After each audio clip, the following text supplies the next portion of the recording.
One Caspian agreed to everything without a second thought because in his past life, his commander wife, in order to force him to donate bone marrow to his cousin, personally got rid of their unborn child, later to pacify his supposedly depressed cousin. She even went and had an IVF baby with him, yet she completely forbade Caspian from touching her, a raw deal. Now, reborn in this life, his cousin's convenient depression arrived right on schedule. This time around, Caspian wants neither the woman nor the child. Good riddance to that, comrade.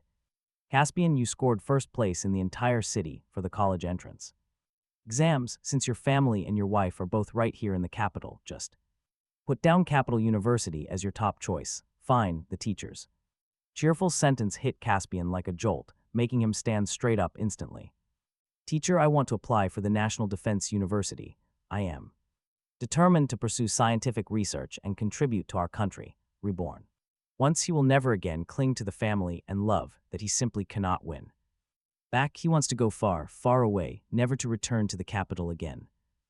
Teacher looked bewildered. With your scores, getting into national defense is absolutely no problem, but studying defense is incredibly tough. You might not be able to handle the hardship. You should really go back and discuss this properly with your family. He didn't waste his breath explaining much. After exiting the classroom, Caspian immediately went to the registration desk in the next room. Using the fastest speed humanly possible, he filled all his college choices with the National Defense University of Science and Technology. No takebacks. After registering, he went back to his job at the radio broadcasting station. Outside the window, workers riding vintage 28-inch bicycles occasionally passed by. On the desk lay his broadcasting scripts and college entrance exam prep books. He stared blankly at these familiar yet ancient scenes, suddenly feeling like he was in a dream. 2 months ago, he was reborn. After being reborn, the very first thing he did was secretly take the college entrance exams behind everyone's back. He is going to leave this place. Who can blame him? No more being the family scapegoat. He looked through the low wall towards the distant sky, his gaze slowly firming up. In his past life, he was obsessed with spoiled family ties and rotten romance, only to end up dying alone. This time he is going to live a brilliantly spectacular life for himself. Before getting off work, he went to the station manager and sold his job position to his niece at a bargain price. Clutching the piping hot $300, he followed the crowd out of the radio station. There Serafina was waiting, dressed in full military uniform. Her facial features were outstanding, beautiful, yet not lacking in heroic spirit. Her eyes were gentle, but carried the intimidating aura of a soldier. Even if she just stood there doing absolutely nothing, she could make people feel secure and reliable. Commander Serafina treats her man so well. Rain or shine, she picks him up from work every single day. It really makes people green with envy. Yes, afraid her husband might get a little sunburn, she even brought an umbrella specifically for him. Doesn't want her husband to suffer one bit. They have never seen such a flawless woman. Amidst the hearing those teasing voices, he felt none of his old embarrassment, only an uncontrollable, sharp pain deep inside his chest. Only when he saw Serafina with his own eyes did he realize something insane. After a lifetime of grievances, he had actually been reborn 40 years into the past. Suppressing his discomfort, he stepped under Serafina's umbrella. Let's go back, he said. Serafina naturally looped her arm through his. The umbrella tilted toward him as she spoke in a soft, warm voice, telling him he did not look well. Looking at her gentle, beautiful face, he zoned out. She urged him to rest in the car if he felt tired. Her voice continued, saying his dad wanted to celebrate Lysander's birthday tonight. Lysander loved his cooking, so he had to prepare an 8-course feast with soup just for him. He felt a sharp stab. Lysander was his cousin. When he was young, they had visited their hometown to see relatives. He fell into the deep water, and Lysander's mother saved him, losing her own life. His parents became eternally grateful for that ultimate sacrifice.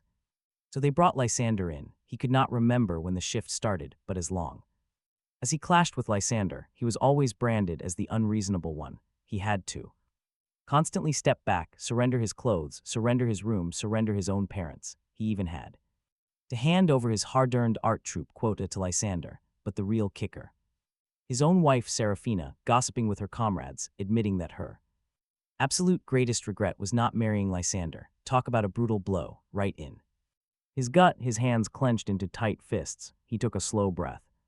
Fighting to keep composure, he explained the radio station needed his report submitted. By tomorrow morning, he had to draft manuscripts tonight and simply lacked the time to. Cook, why not just go out to the Peace Hotel? He politely declined her. Serafina, though, shook her head, instantly dismissing the suggestion. His parents knew. He was busy, but Lysander's birthday was a rare event, his parents promised. They would help prep all the ingredients, he only had to handle the actual cooking, and she would help with his writing afterward. He had absolutely no room to refuse. This was his old life repeating itself, whenever it came to a request from Lysander. The entire family bent over backward to make it happen. Even when Lysander demanded a child, Serafina actually went through with fertility treatments. Eventually, the car pulled up to the house. He dragged his exhausted body into the kitchen, finding all the ingredients scattered across the floor. No one had prepped a thing, gathering them up. He prepared to wash the vegetables, only to notice that his freshly washed apron was still hanging outside. He dried his hands and stepped out quickly. But passing by the bedroom door, he saw something through the narrow crack. Lysander was wearing the exact same shirt he wore on his wedding day. Holding Serafina in a tight embrace, the manipulative cousin clung to her. His eyes slightly red and full of fake emotion. Serafina, he whimpered. He had dreamt his mom was forcing him to marry. His depression was acting up again. He only wanted her. The thought of marrying anyone else made him want to self-harm, and his medicine was not doing anything. He pleaded, asking if she hated him. Talk about playing a victim card. Listening to this sob story, his heart ached violently, remembering his past.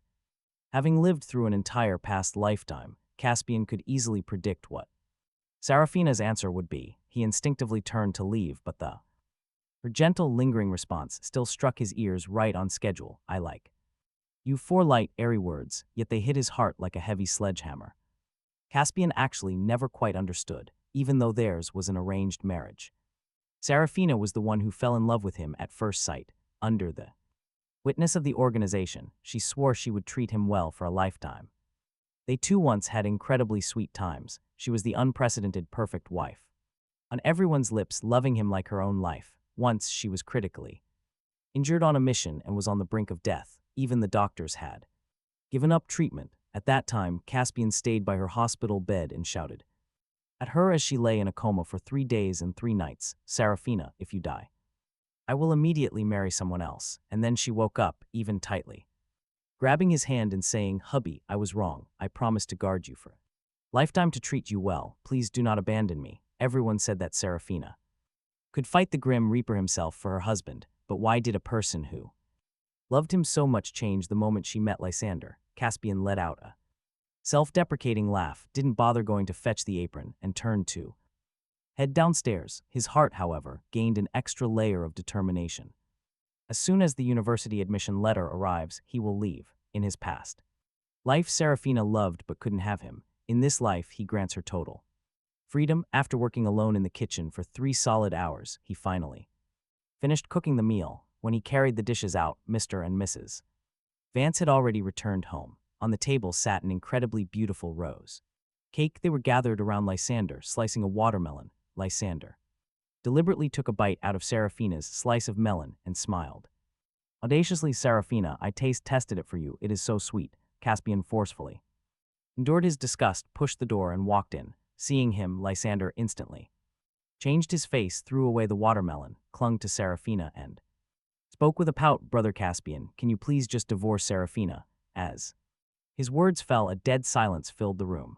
Mr. and Mrs. Vance continued doing their own things as if they were deaf. Absolutely no one reprimanded Lysander for being a shameless home wrecker, trying to tear apart a married couple. Only Serafina glanced at Caspian, her eyes holding a trace of guilt. Yet she allowed Lysander to hold her, remaining completely motionless. He laughed out of sheer anger. He stared dead straight at Serafina, his eyes full of disappointment. Do you agree to divorce too? Fine, let's go file the divorce report right now. After saying that, he turned around and was about to walk away, but here is the twist. Only then did Serafina panic. She pushed Lysander away and chased him out the door, grabbing his arm in the hallway. Caspian, don't be angry. I didn't agree to divorce you. It's just that Lysander's depression is very severe, right? I originally wanted to wait until tonight to explain it to you. He calmly withdrew his hand. No need to explain. I'm serious about the divorce. In his past life, at this exact same time, Lysander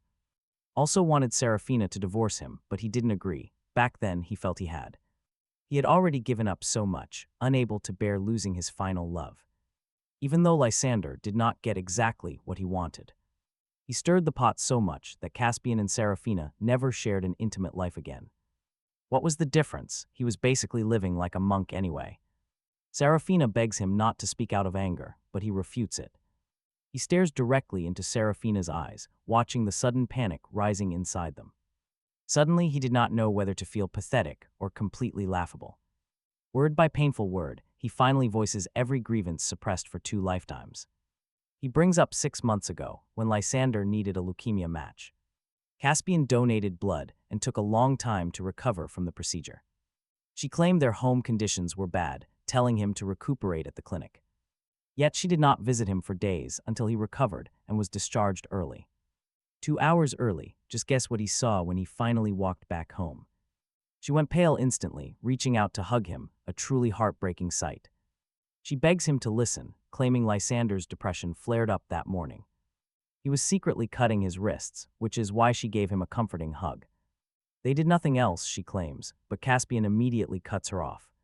He shoves her away, his chest bursting with suffocating, long-standing agony. She was always too busy with work, supposedly, yet she kept cooking for Lysander. Washing his intimate clothes, doing everything for him. Even when Lysander pretended to trip just to secretly kiss her neck. She never pushed him away, and Caspian never wanted to expose any of this. But they simply pushed him too far, treating him like a joke. Seeing him so agitated, Serafina grabs his shoulders, begging Caspian to calm down. We are husband and wife under a sacred oath, meant to spend life together. She claims she only loves Lysander like a brother. He slaps her hand away before she can even finish her desperate pleas. Can she cut off all contact with Lysander? His eyes are bloodshot with anger. Serafina freezes, then a massive bang echoes from inside the room. Caspian turns his head and finds Lysander acting like a total madman inside. He is violently smashing his head against the wall, threatening them both. Lysander slams his head against the hard wall twice more in a desperate frenzy. A dull thud echoes, blood starts flowing from his head. His mother frantically asks where it hurts, promising to take him to the clinic. His father tells Lysander not to panic, promising to give him whatever he wants. Inside, Mr. and Mrs. Vance finally stop playing deaf and blind. They desperately hold him, panic written all over their faces. His heart goes completely numb as he watches Serafina hesitate. She slowly releases his hands, her gaze shifting away.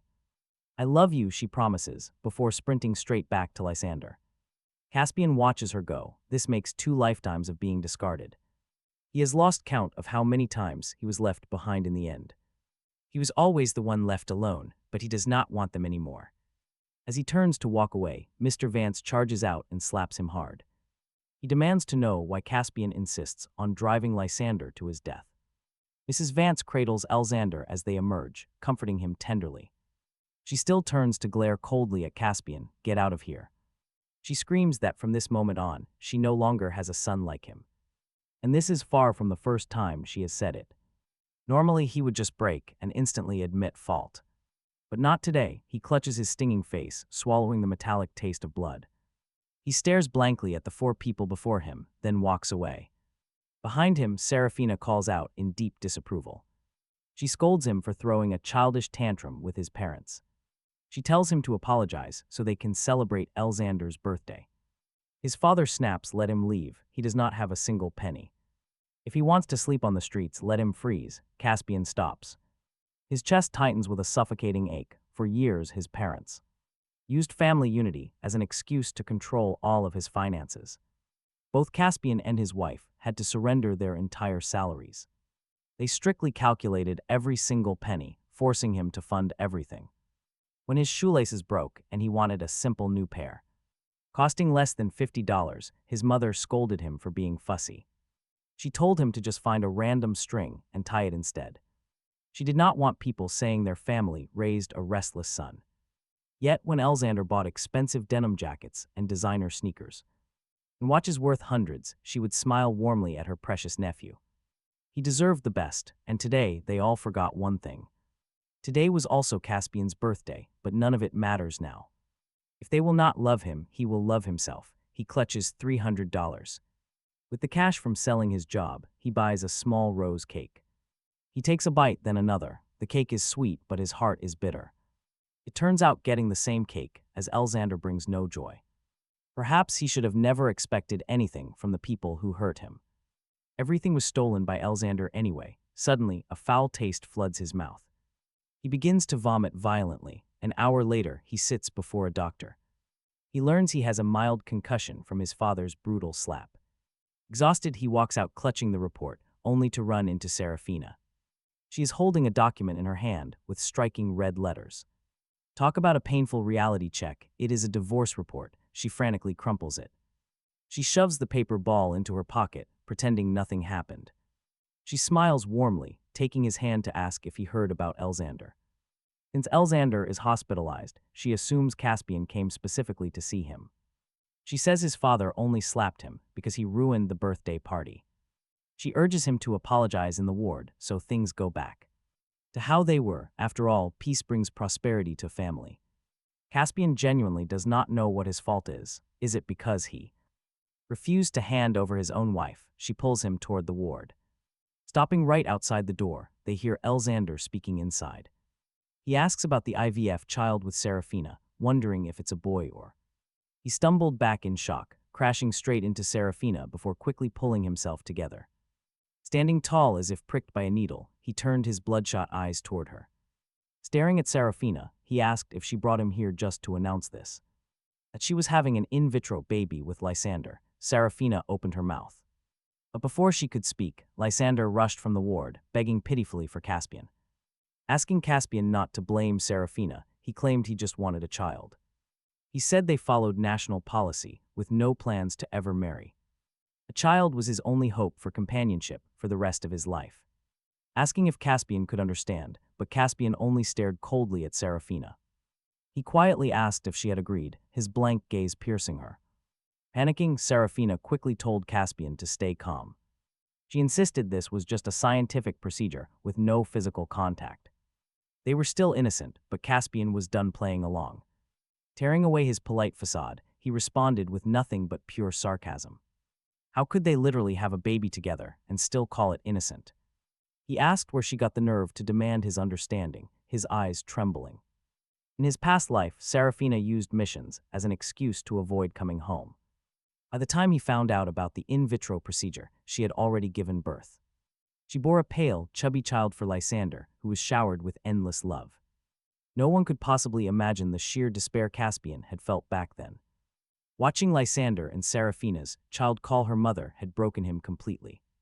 Their little family of 3 was so happy, yet Caspian was her legal husband. Still, she refused to be intimate with him. He had no child of his own. And he remained completely alone until the very end of his miserable past life. While he died of loneliness, she was hosting a grand birthday party for Lysander. And honestly, who could blame him? His resolve to leave only grew stronger. Standing tall, he refused to back down, asking what if he did not agree. He reminded her she was a commander, yet entangled with her husband's cousin. In a shady way with her husband's cousin, asking if she feared the consequences of being labeled immoral and demoted for having an illicit affair. As Caspian finished speaking, the room fell silent and everyone's expression shifted instantly. Angered, Mr. Vance charged forward and slapped Caspian across the face, calling him insane. He accused Caspian of using Serafina's professional reputation as a threat. Caspian slowly touched his numb, aching face, his gaze turning colder by the second. Clearly, the person causing all this family drama had never been him. Amidst the suffocating silence, Lysander suddenly rolled his eyes back and collapsed. The confrontation paused as Mr. Vance, Mrs. Vance, and Serafina rushed forward. They frantically called for a doctor. It was always like this with Lysander. He always fainted right on cue, leaving Caspian to take all the blame. No matter the truth, Caspian was always forced to apologize yet again. Casting a mocking glance at their panicked backs, he turned and left the clinic. He did not go home, heading straight for the radio station dormitories instead. While preparing for college entrance exams, he had secretly gathered his identification documents. After selling his old job, he had already reached an agreement with the manager. The moment his university admission letter arrived, he would pack up and leave. During this time, he could stay in the dorms, keep working, and train the station manager's niece, helping her get used to the radio station's tasks. For 3 whole days, nobody came looking for him. His family was likely guarding Lysander at the clinic, completely oblivious that he was gone too. He embraced the hope of a brand new life ahead of him, no longer walking on eggshells around Lysander or desperately pleasing that toxic family. Caspian's days passed with absolute unprecedented peace. Today, he finally returned those borrowed college entrance exam textbooks back to the station manager. The man gave him a large bag of red dates, thanking him for his hard work teaching his niece, and then casually asked when he had taken the exams. Caspian kept his expression completely blank, walking away naturally while lying to Serafina as they headed down the corridor together. He lied that it was actually the manager's kid taking the exam. Serafina inexplicably let out a sigh of relief and did not press the matter any further. She only asked why he had not been sleeping at home, even when he was busy working, until 1 or 2 in the morning. She said their father had explicitly ordered her to bring him back. It was a command, meaning he had no choice but to go home. He did not want to return to that house, knowing his worth to them. His father only remembered his own biological son when chores needed doing. But with his university admission letter coming soon, he was so close to finally escaping. Seriously, who would want to risk that freedom now? At this crucial moment, he decided to just silently follow his sister home. Their father had just returned from work too. Serafina hesitated briefly before demanding that Caspian cook a nice meal and deliver it to the clinic. Seeing him silent, she added that their parents' earlier threats were just spoken in anger and that he should not hold a grudge. Their father awkwardly joined in, shoving a wad of cash into his hands. He told Caspian he had hopefully learned his lesson over the last few days.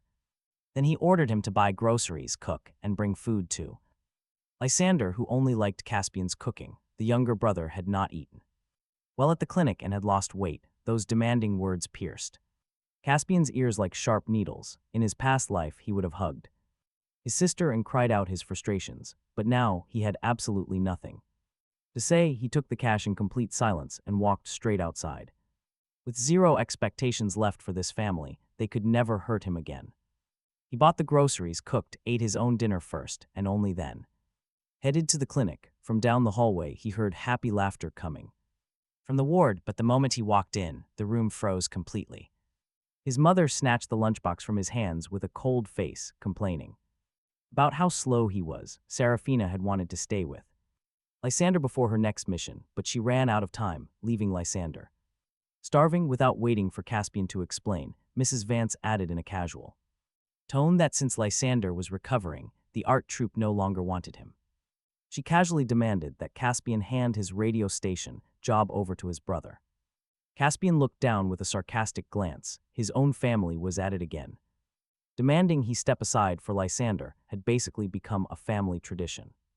Previously, when they wanted him to donate bone marrow to Lysander, they resorted to a hunger strike and even had Serafina threaten him with an abortion. It was a brutal threat. They promised that if he just saved Lysander this time, they would never force him to yield anything to his cousin ever again. But back then, Caspian lost the child he had been eagerly anticipating. To make matters worse, Serafina promised Lysander she would never sleep with her husband. Because of that, he was left entirely childless for a lifetime. Just thinking about those dark times still sent chills straight down his spine. Seeing the silence, Mr. Vance immediately brought up the past once more. He reminded Caspian that if his aunt had not saved him, he would be dead. Now that Lysander was facing some trouble, it was time to repay that debt. Caspian snapped back to reality, forcing a cold smile onto his face. He politely mentioned that the radio station had been incredibly busy lately. He would have to pull overtime shifts until the end of the month. By then, his university admission letter would arrive, and he could finally escape. Hearing this, Mrs. Vance chimed in without a second thought. She told him to keep working until things quieted down, then hand it over. After all, Lysander was far too delicate to handle real exhaustion. Lysander smirked in absolute triumph, smugly thanking his dear brother Caspian. Caspian had zero interest in watching their fake, loving family act. He turned and walked away, arriving at a pitch-black home around 9 p.m. The empty darkness felt like a giant mouth, slowly suffocating him. Taking a deep breath, he flipped on the light and headed straight to his room. Soon the admission letter would arrive, and he would finally be free. Holding on to that hope, he pulled out a suitcase and packed some clothes. But right then, his wife Serafina made a highly unusual return. She caught him packing his bags, and her expression instantly twisted. Talk about a total overreaction. She lunges forward to block his suitcase. She demanded to know why he was packing, but he already had an excuse ready. He was about to claim it was just a work trip for the station. But before he could even speak, Serafina began panicking and making excuses. She asked if he was still angry about Lysander, demanding their divorce. She claimed she was only playing along to protect Lysander's fragile health from worsening. She insisted Caspian was her true love, using a death anniversary as leverage. Lysander was apparently grieving, which is why she had been comforting him. Caspian cut her off quietly. There was absolutely no need to explain. Now knowing his true worth, he quietly suggested they simply file for divorce. He was fully prepared to sign the papers and let go of his once-beloved wife. The woman who used to be his entire world meant absolutely nothing now. Suddenly panic-stricken, Serafina grabbed him in a tight, desperate embrace. She begged him not to say such things, claiming it was for their future. She urged him to keep the peace, arguing that his family deserved his respect. To cure his insecurity, she even suggested they finally start a family. A child, Caspian looks at Serafina, hit by instant, bitter irony. It floods his soul. In his past life, keeping Lysander stable was her only focus. After her abortion, she never once mentioned having kids with him. What a joke, is she just throwing him some cheap charity to comfort him, before he can even refuse? Serafina stays silent before claiming she has thought things over. Once they have a baby, Caspian can finally stop letting his imagination run wild. About her bond with Lysander, staring with helpless, pleading eyes. His gaze darkens. No, not now. Caspian only wants to focus on his career. He has no interest in children. Career comes first. Deep down, he fundamentally refuses to raise any child with her. The sickening thought of his own child calling Serafina Mama alongside Lysander's child makes him feel utter nausea, faced with his cold, calm reaction. Serafina wearily pinches the bridge of her nose. His stubborn attitude is exhausting her. Exhausted, she cannot understand. Everything used to be perfectly fine. Why did Caspian suddenly become so incredibly stubborn, refusing to listen? To explanations, his hands slightly tighten. Since she is tired, why? Refused to separate, Serafina sighs, looking completely defeated by him as she steps closer. Standing on her tiptoes, she plants a gentle kiss on the corner of his lips. Gently, she tells Caspian they could never separate, urging him to stop. They promise to build a future and support each other forever. As for the baby, if he does not want one, she won't mention it. Coaxing him with a warm, gentle voice, she says her final words. Serafina finally sheds her coat, slipping into the bathroom to wash. Only when the bathroom door clicks shut does Caspian let out a deep, ragged breath, shaking off his raw, heavy emotions before gathering the clothes. Suddenly, Caspian spots a strange item slipping from underneath Serafina's coat. Crumpled ball of paper and a men's tank top. He recognizes at a glance that it is Lysander's clothing. On that crumpled paper lies a divorce agreement already signed by Serafina. Talk about a brutal slap in the face. This is clearly Lysander's doing, even though Caspian has already given up. Seeing this proof still makes his chest throb with knife-like pain. Caspian takes a deep, ragged breath and stuffs the flimsy tank top back. Then he signs his own name on the divorce paper. He safely tucks the signed agreement into his own suitcase. 2 months after his rebirth, they finally share a bed that night. Pure torment, Caspian lies on his side, back turned to her. Lying there, he silently takes deep breaths just to stay calm. For him, this bed spans across 2 lifetimes of dark memories. Serafina's soft voice suddenly breaks the silence, asking to hold him close. Her warm body leans in so quickly, he doesn't even have time to refuse. Stiffening, Caspian prepares to push her away when she whispers in his ear. She apologizes, saying she knows he has suffered so much lately. Hearing those words, Caspian feels hot tears finally spilling from his eyes. After growing completely numb during his tragic past life, he spent the entire latter half of that existence unable to shed a single tear. Caspian swore not to show weakness, but her simple apology shattered his defenses. His buried resentment flooded back as Serafina pulled him close. She held him with desperate strength, as if she wanted to melt right into his chest. It had been years since she last held him this way, not since that terrifying day. Back then, she almost died on a mission and woke up terrified of losing him. But is she really hugging him out of fear this time? Caspian squeezed his eyes shut, forcing back tears. If she feared losing him, why do this? Why make him suffer through 2 entire lifetimes of pain just to please Lysander? Sin demands payment. Still, he endured her hug. Though it made his skin crawl, he let her hold him until morning. The next day, Serafina walked him to work, but at the military gate, he froze. She was so confused, asking what he was doing. He looked straight at her, calmly explaining that he had a special application for the military command. A sudden wave of deep anxiety hit her immediately. She begged to see it, but before he could speak, a car pulled up nearby. The Vance family had returned, bringing a frail-looking Lysander back with them. Seeing her, Lysander immediately called her name. He asked her to visit his mother's grave, and Serafina instantly stepped back. She abandoned Caspian without a second thought. He watched the car vanish down the road. Looking down at the divorce papers, he whispered that they had no future left. He turned around and officially submitted his request for a divorce. Back at the radio station, a life-changing letter was waiting for him. The official admission to the National Defense University had finally arrived. Caspian immediately requested leave and headed straight to the registration office. He quickly transferred his residency file to his new school. Following instructions, his next step was set. He booked a train ticket for 8 a.m., exactly 3 days away. The clock was ticking. In 3 days, he would cut all ties with Serafina and her family. A massive weight lifted off his shoulders. Talk about a breath of fresh air. When he entered, he saw Lysander standing close to Serafina. The two were leaning in close, laughing and chatting intimately.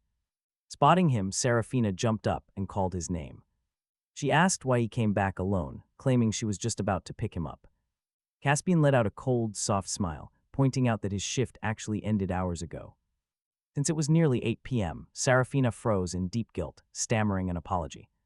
She promised to be early next time, but he only offered a blank stare.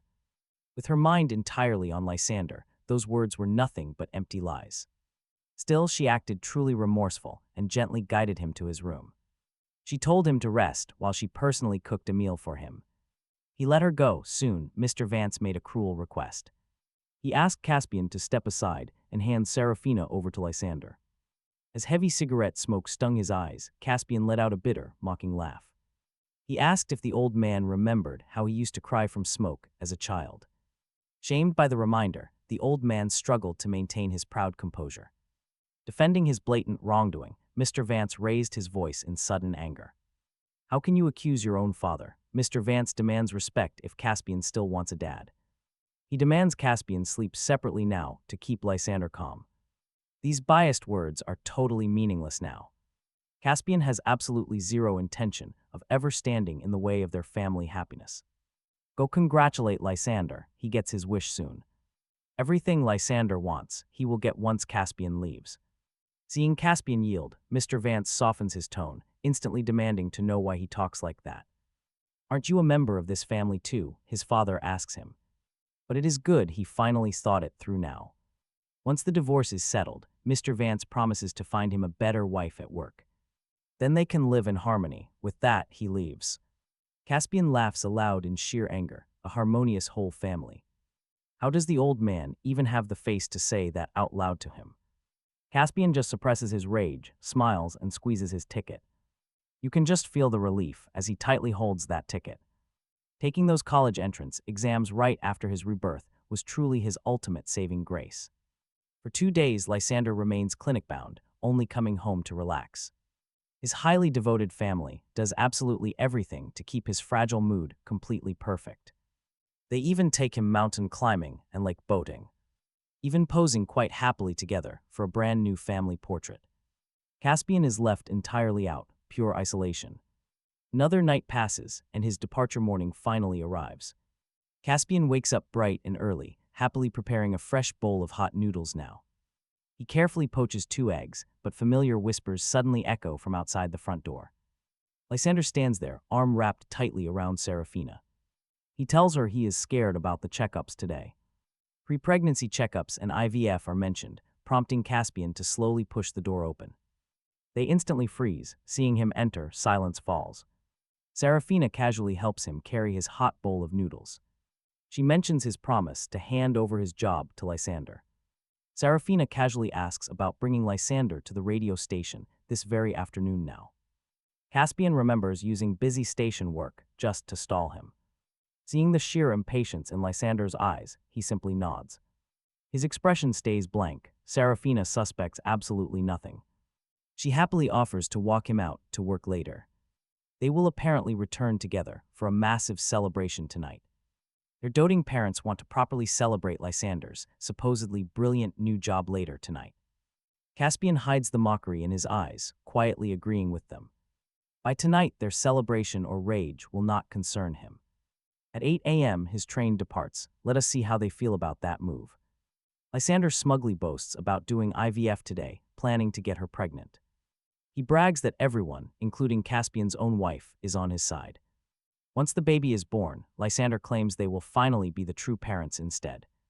He mocks that Caspian will just end up being their live-in nanny. Lysander sneers that marriage means nothing, leaving him to die alone. Alexander sneers that Caspian will end up alone in the future, living like a total joke. He says he wouldn't even have the face to keep living, viciously tearing into him. Every word mirrors Caspian's painful past life. He swallows his last bite of noodles, grabbing a tissue to wipe his mouth. Finally standing, he looks at Alexander, declaring he won't be anyone's nanny, nor will he die alone. In this lifetime, he long ago stopped craving these toxic family ties, and he no longer treats Serafina as his soul salvation. Once he boards that train leaving the capital, everything changes in this life. He refuses to waste time pleasing anyone else. Caspian will live purely for himself. Alexander assumes Caspian is just putting up a tough front, laughing even harder. He challenges him to wait and see. When Serafina walks Caspian out, Mr. and Mrs. Vance tag along. Serafina gently offers to drop Caspian off first at the radio station, explaining that their parents still need to accompany Alexander to the clinic for a checkup. Caspian will just have to squeeze into the back with Mom and Dad. Hearing this, Alexander, already lounging in the front passenger seat, chuckles. He brags that they are heading to the obstetrics and gynecology department. Caspian hears the smugness in his voice but remains silent, lowering his eyes without bothering to respond. Serafina, however, assumes he is upset and quickly adds another layer of excuse. Once Alexander has a child, he will stay happy and calm. She asks him to be understanding. Caspian simply nods, replying that he understands everything perfectly now. He walks to the back seat alone. He closes his eyes. Time to rest. Squeezing 3 people into a backseat meant for 2 is incredibly uncomfortable. Serafina willingly splits her heart between 2 people, yet expects Caspian to be understanding. On what grounds? The Jeep rolls forward, passing the breakfast street where workers on their way to shifts buy soy milk and fried dough. Rushing toward the factories, the lively street noise fills the air. Alexander is gently coaxed by Mr. and Mrs. Vance to eat an extra steamed bun. Deliberately trying to provoke Caspian, Alexander speaks up loudly, asking Serafina if she thinks they will form a happy family. Hearing this, Caspian suddenly smiles. Instantly, Serafina's gaze shoots over from the rearview mirror, asking Caspian what exactly he is laughing at. With a calm smile, he replies that seeing everyone so happy makes him happy too. Today is a good day where everyone will get exactly what they desire. Mrs. Vance completely misses the sarcasm. Talk about clueless. She even speaks with satisfaction, telling him it is good he thinks this way, advising him to stay obedient, not cause trouble so the family stays harmonious. Caspian just nods, agreeing that whatever she says is absolutely right. His easy compliance makes the parents very satisfied, but a sudden wave of panic washes over Serafina instead. She wants to speak up, but Alexander distracts her by asking about his upcoming physical examination, leaving her no free moment. Caspian never interjects, not once, keeping a faint smile, those agonizing memories from his past. Life can no longer stir up even a single ripple in him. After all, from this moment on, he will never cross paths with them or Serafina ever again. Caring about nothing means being tethered by nothing. When the vehicle pulls up near the radio station, Serafina quickly gets out to follow him. By the car, Serafina hugs Caspian, whispering that she knows he is not too Comfortable with giving up his job to Lysander, she promises this is the absolute last time she will ever ask him to compromise, begging him not to be unhappy. Caspian freezes, a smile still lingering on his lips. He quietly assures her that he is not unhappy, but promises about last compromises are words he has heard far too many times in his past life. He refuses to believe a single word anymore, touching the train ticket tucked inside his chest pocket. A deep wave of relief washes over him. Serafina wants to speak, but Mrs. Vance cuts in, urging her that it is time to go. Appointment is almost here. Serafina quickly pulls away, hurriedly, telling Caspian to take good care of himself before turning to leave. He watches her walk away in that stiff military uniform, his hands by his side, slowly relaxing. Nearby, the waiting Vance family only has eyes for Lysander, completely ignoring Caspian, as the engine of the jeep starts up. Again, Caspian calls out. He looks at each of them, taking in their faces. One by one, under the impatient, cold glares of the Vance parents, he finally says he is leaving forever, promising never to stand in the way of their families. Happiness? Yeah, got it. Mrs. Vance snaps back dismissively, already urging the driver to move as if she does not want to waste another second. He watches the red tail lights of the jeep fade away. The alleyway is completely empty. He turns around, heading back to the radio station dorms. He grabs the small suitcase he packed a few days ago, checking his ticket, identification documents, and his university admission letter. Everything is ready. At 7:50 a.m., the station begins checking tickets right on schedule. Carrying his luggage, he steps aboard, and at exactly 8 o'clock, the train carries him away forever. Little does she know, he is never coming back. At the clinic, the doctor tells the family embryo development takes time, so it cannot be implanted into Serafina today. They must return in 3 days.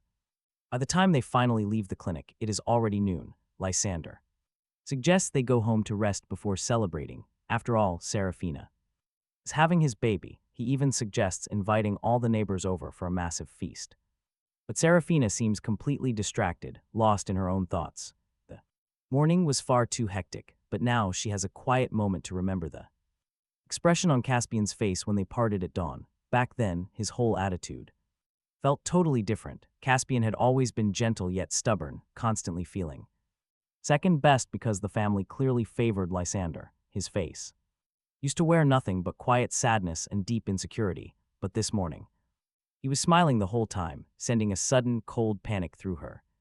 Lysander calls her name several times before she finally snaps out of it. She agrees, but looking up at the sky, she decides she must pick up Caspian. First, she realizes she has neglected him lately, forgetting how sensitive and starved for affection he really is. He always lived for her attention, and now that Lysander is stable, she figures it is time to soothe her husband. Hearing this plan, Lysander's face instantly drops in irritation. Caspian is still at work right now, he argues, pushing for them to just go home first. Seeing her hesitate, he tries to persuade her. Caspian agreed to hand over his duties, but he is not mentally prepared yet. Mr. and Mrs. Vance stepped in quickly to help smooth over the awkwardness. Caspian was shockingly well behaved today. Later tonight, they can easily coax him. It was fine. Mrs. Vance kept pushing Serafina all the way back home. Lysander was still recovering from his illness. His parents told him to rest. He stayed inside. Meanwhile, the others went out to buy vegetables and meat. High noon, the local supply cooperative was almost completely empty of shoppers. Spotting a familiar clerk named Little Wang, the couple quickly waved him over. They wanted 10 caddies of meat. Little Wang was dozing and felt annoyed. But recognizing the parents, he happily greeted them, calling out to Engineer Vance. He swiftly sliced and weighed the meat, completely changing his lazy attitude. He casually asked about Caspian, who used to always order his meat there. The boy had not visited for half a month. Did he find cheaper stalls? Street stalls are risky. You never know if that cheap meat is even good. It is not worth getting a painful, upset stomach over cheap food. The Vances felt deeply embarrassed. They had barely eaten at home lately. They had no idea where Caspian bought meat, which made Mrs. Vance irritated. She cursed instantly. That brat slacks off the very second they leave home. Little Wang kept talking, mentioning that Caspian even bought an expensive rose cake. He laughed, praising how much they must dote on their boys for birthdays. Hearing this unexpected news left Mrs. Vance completely stunned and speechless. She snapped, where did he get the money for such a cake? Did he steal from the house? That brat never does a single good thing. He just runs around losing face for her. Does he even deserve expensive cake? Even their beloved Lysander had never enjoyed such a rich luxury before. She cursed Caspian loudly, nearly losing her mind from sheer rage. Vicious insults flew. Serafina watched silently, making no effort to stop her. Instead, she recalled the past few days. Something felt incredibly off. The puzzle pieces did not fit. Just then, a clerk nearby chimed in. She asked if they were talking about Comrade Caspian from the radio station. She happily revealed that Caspian had actually sold his job directly to her. He had plenty of money. He got $300 from the sale. Talk about a massive reality check. The entire family froze in shock. Their startled eyes snapped directly toward the young female clerk. Mrs. Vance interrogated her immediately, demanding to know why Caspian sold it. She did not wait for an answer. Instead, she started screaming. She shrieked that Caspian was only doing this out of pure jealousy. He would rather sell his position than let his brother Lysander have it. The clerk curled her lip, scoffing at the ridiculous accusation of jealousy. She revealed Caspian passed his entrance exams and got into a great university. Since he will be a highly educated intellectual, he can easily find a much better job. Utterly impossible, the parents shouted in unison, completely unable to believe it. Caspian took college exams. Since when did he even get into university? Serafina's brain buzzed with a loud, deafening ringing sound. Hearing Caspian's name linked to university completely shattered her entire reality. She couldn't help but tremble all over, feeling like she was about to lose the most important thing. In her life, grabbing the young clerk by the hand, she asked urgently if they knew when he took the exam or if he selected the capital as his preference. The clerk shook her head, admitting she didn't know, before looking at Serafina with a weird expression, pointing out that Comrade Caspian was her husband, and she supposedly picked him up from work every day. With such a good relationship, why was she even asking? Did she seriously not know? Serafina was left completely speechless. For the past half-month, Lysander had been incredibly unstable, constantly threatening self-harm or trying to cut his wrists over nothing. She and the Vances had stayed by his side the entire time, never daring to leave for even half a step. Caspian's affairs were completely neglected. It was only half a month after all. Serafina went home every single day, and Caspian waited at home, exactly like he always did, never showing a single shred of abnormality. They had always done this in the past, and he had never shown any dissatisfaction, so they all assumed he would still be like before, waiting for them to finish being busy and come home, where he would ask about their well-being and prepare good food to nourish their bodies, especially for the Vances. Caspian had learned how to brew nourishing soups and would make them for them every single week. Thinking carefully, it seemed he had not done any of that for this entire half-month. While Serafina spaced out, the Vances immediately flew into a rage out of sheer humiliation. Caspian was rebelling, such a massive thing, and he had kept them in the dark. Mrs. Vance muttered curses as she rushed back home, wanting to find him and interrogate him. Mr. Vance and Serafina hurried to follow, but get this, before they even reached their door, passing the military compound, someone called out to her. They wanted to speak to Serafina regarding her divorce from Comrade Caspian, saying they really needed to provide some ideological counseling. Word was out she was in a shady entanglement with her brother-in-law, which was corrupting the morals of the military. Her footsteps stopped dead. What, a divorce? Serafina instinctively put on a stern face, telling them not to talk nonsense. Comrade Caspian was her husband, so how could he do that? The leader looked surprised, flipping through the file in his hands, asking if she had not signed the application to file for divorce already. Suddenly, Serafina's mind went completely blank. She stared in absolute disbelief at the already wrinkled and crumpled divorce report in the leader's hands. This was what she wrote to comfort Lander during one of his episodes. She thought she had hidden it perfectly well, and that Caspian had absolutely zero knowledge of it. The leader was still scolding her when Comrade Caspian transferred his file. He made it clear he never wanted to return. It was obvious she broke his heart, yet he still never said a single bad word about her. What kind of awful things had she done? He suspended her for 3 months, ordering her to attend ideological classes properly. After the leader finished lecturing her, he walked away furiously.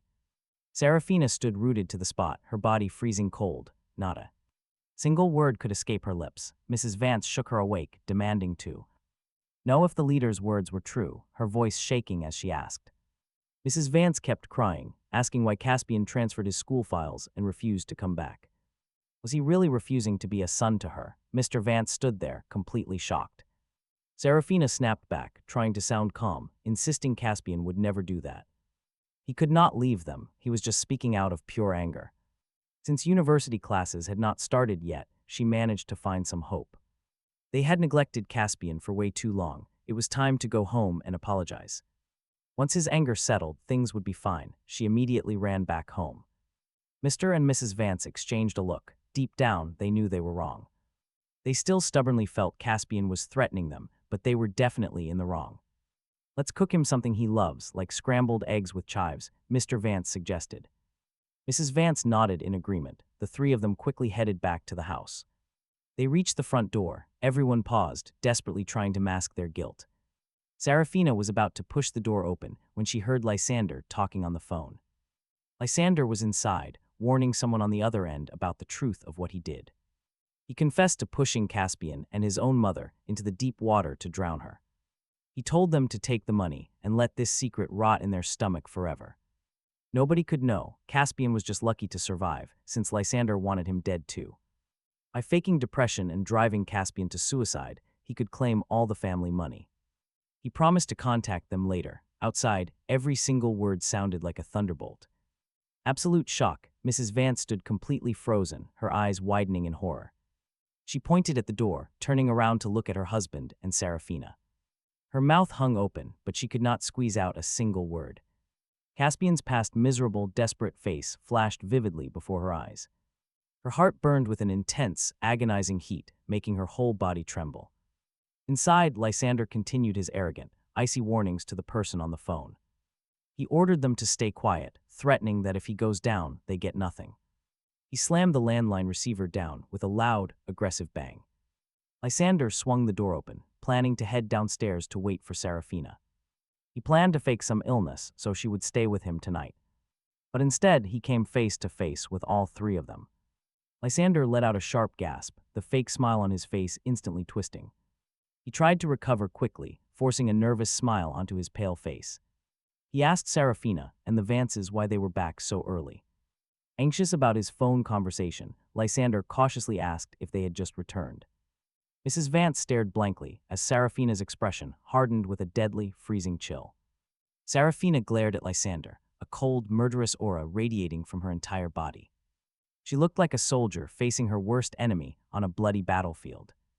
Lysander tried to play it cool, asking Serafina what was wrong. Before he could finish, Mrs. Vance shoved him hard, demanding to know what he meant. She screamed, asking if he really pushed Caspian and murdered his own mother. Lysander's face drained of all color as the terrifying truth fully sank in. They had heard everything. He scrambled for an excuse, frantically trying to explain. He stammered that he was just joking with an actress friend from his hometown. They were just running acting lines together, he lied, but Serafina cut him off. She demanded to know if he still planned on murdering Caspian next. The look on the woman's face absolutely terrified Lysander, leaving him stammering to explain. With his wicked deeds exposed, he instinctively tried to fake fainting. But as he took a step back, Mrs. Vance fiercely lashed out. She grabbed his wrist, digging her nails deep into his flesh with agonizing pain. At the door, Serafina spoke with cold fury about his fake depression. "You harmed Caspian and even your own mother," she said, so start explaining. The loud commotion at the Vance household quickly alarmed all the nearby neighbors. Before, Mrs. Vance always worried Lysander would become the talk of the town. She kept everyone far away to protect him, but not this time. A crowd of onlookers surrounded the front door, and she did not care. She had no plans to hide his shame as Lysander began to weep. He begged his aunt to stop, crying that he was hurting terribly. But his adoptive parents, who once softened at his tears, remained cold. They did not budge. Instead, Mrs. Vance walked straight into his bedroom. She quickly found the mailing envelope with Lysander's distinct handwriting on it. He had threatened the recipient to stay quiet, addressing it to their old hometown. Seeing the neighbor's name, Mrs. Vance broke down in complete despair. She screamed at him, noting she tolerated everything because of his illness. He was her sister's only child, yet he repaid her with pure evil. He was the one who caused his own mother's death and faked everything. Now he wanted to kill her son, despite all they did for him. Alexander desperately denied the claims, swearing that he had done nothing wrong. But when Mrs. Vance pulled out a notebook, his heart completely stopped. He lunged forward, screaming for them not to look, but he was trapped. Mr. Vance held him tight, using his immense and practiced strength. Serafina stepped in to grab the notebook before it hit the floor. Looking at a terrified Alexander, she hesitated for a second, then opened it. This is it, his actual secret diary. He wrote about Caspian bringing home Serafina, calling her his partner. Alexander claimed she was excellent and would eventually belong to him instead. He boasted about faking a suicide attempt to win her pity. He laughed that Serafina pitied him, admitting he had no pollen allergy. It did not matter as long as Caspian took the blame for everything. He resented Caspian for sharing cheap candy with him when they were kids. Alexander hated how happy Caspian was, feeling he deserved to lose everything. He believed stealing Caspian's parents away was just what the boy deserved. As Serafina read each sentence aloud, her gaze grew increasingly cold. Her eyes burned with pure fury, absolute disgust. Mr. Vance marched forward and slapped Alexander so hard he shrieked. Even now, he is still trying to play the victim. Mr. Vance could only point a trembling finger before collapsing from sheer rage. Serafina and Mrs. Vance immediately caught him, rushing him to the clinic. The old man regained consciousness briefly, struggling to speak through his anger. He croaked out an order to call the cops on Alexander first. He roared out, "Put the boy away forever." To see just how many more terrible things Lysander had done to harm their son, Mrs. Vance also cried out, "Caspian is not even home right now. Was he harmed? Tell him to give her back her son." Before Mrs. Vance could even stop crying, a neighbor, watching the drama, casually mentioned that Caspian was fine. Did he not get into a university out of town, leaving on the morning train? Her crying stopped instantly. Serafina quickly whipped her head around. Neighbor clicked their tongue, saying he moved his luggage away. You guys seriously had absolutely no idea. The entire house fell dead silent.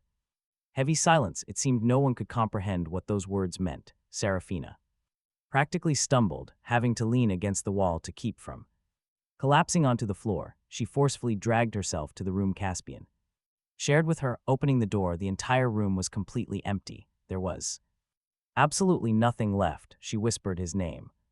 Whether she felt shock, remorse, or something else entirely. As for Mr. and Mrs. Vance, they had already fainted dead away. The entire household was plunged into utter chaos. Mr. and Mrs. Vance were rushed to the clinic, still gripping Serafina's hand. Mr. Vance slapped himself, frantically consumed by endless remorse, crying out that they must find Caspian, find him, tell him to return. Mrs. Vance also wept, admitting she was the one who wronged him, urging Serafina to find him so she could admit her mistakes to her son. Serafina calmed the hysterical couple before finally exiting the hospital ward. Right outside the door, the police and the military commissar were already waiting. Stepping forward, the officers greeted Commander Serafina, bringing up the case of Comrade Lysander attempting to murder his relatives and asking her to provide detailed evidence of the circumstances. Serafina spoke in a hoarse voice, explaining her parents were too emotional right now and needed some time to adjust. If they had questions, they could ask her. The most important task now was to contact the Vance family hometown to find the original eyewitnesses. She then handed over Lysander's diary and recounted the exact words he had said over the phone. Afterwards, she hesitated for a moment before revealing everything about the Vance family's situation over the past few years, including how she was coerced by Lysander's fake illness and agreed to his demands for in vitro fertilization. She explained everything clearly, knowing Caspian probably already knew every single thing she had done. Hiding it would not bring him back. A massive wave of guilt and remorse drowned her. She should never have been blinded by Lysander's pitiful facade and even committed such terrible errors in judgment. She never expected that everything was Lysander's scheme to drive Caspian to his death. Caspian's disappointment in her and his desperate desire to escape far away were entirely deserved. After listening to the entire sequence of events, the commissar looked at her with an incredulous gaze, promising they would verify the evidence one by one. The police left officers behind to question Mr. and Mrs. Vance, while Serafina looked at the commissar waiting nearby, meeting his gaze. Unbelievable stare, she shamefully looked down, admitting she had done wrong. The commissar was a comrade she had worked with for years, and he sighed deeply. Truly foolish, Lysander's actions cast a terrible shadow over the military base. She would have to undergo strict re-education and face a harsh disciplinary penalty. Serafina accepted this, offering absolutely no objections to her impending punishment. Only after the commissar finished speaking did she ask a quiet, careful question. She carefully asked which university Caspian went to, hoping for any small clue. She needed to find him. Whenever Caspian was sad, she had always been there. She had promised to stay by his side through every joy and sorrow. She swore to accompany him forever, yet Caspian had walked away so silently. Exactly how much pain and deep disappointment had he endured to abandon everything? Honestly, just thinking about his quiet suffering made her heart ache with guilt. But the commissar shook his head. When Comrade Caspian left, his mind was made. He stated he never wanted to return, even leaving alimony behind for his parents. He signed a guarantee to send a portion of his future salary back.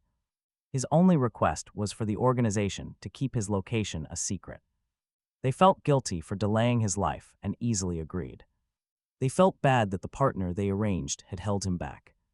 If Serafina wanted to know where he was, the commissar could not help. Caspian did not want to return. Serafina had lost him forever.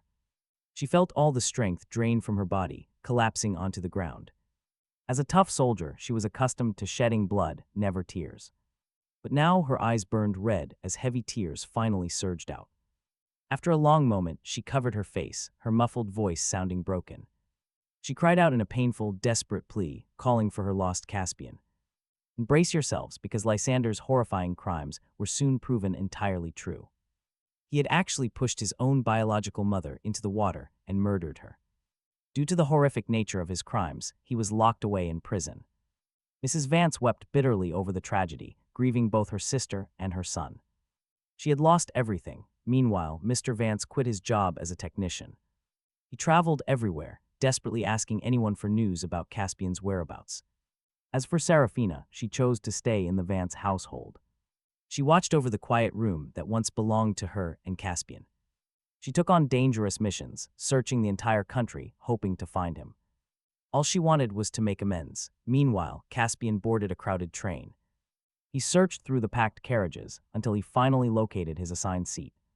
But someone was already sitting there, a cheerful young traveler. Caspian braced himself for a bit of an argument and prepared to speak up. Before he could speak, the young man immediately stood up to offer his spot. He asked if this was Caspian's seat, so Caspian nodded and showed his ticket. The youth smiled, urging him to sit down quickly as he reached up. He rapidly cleared some space on the overhead rack to help stow his luggage. Before Caspian could even say thank you, the friendly stranger guided him to sit. The young traveler kicked his own massive pile of bags under the narrow table.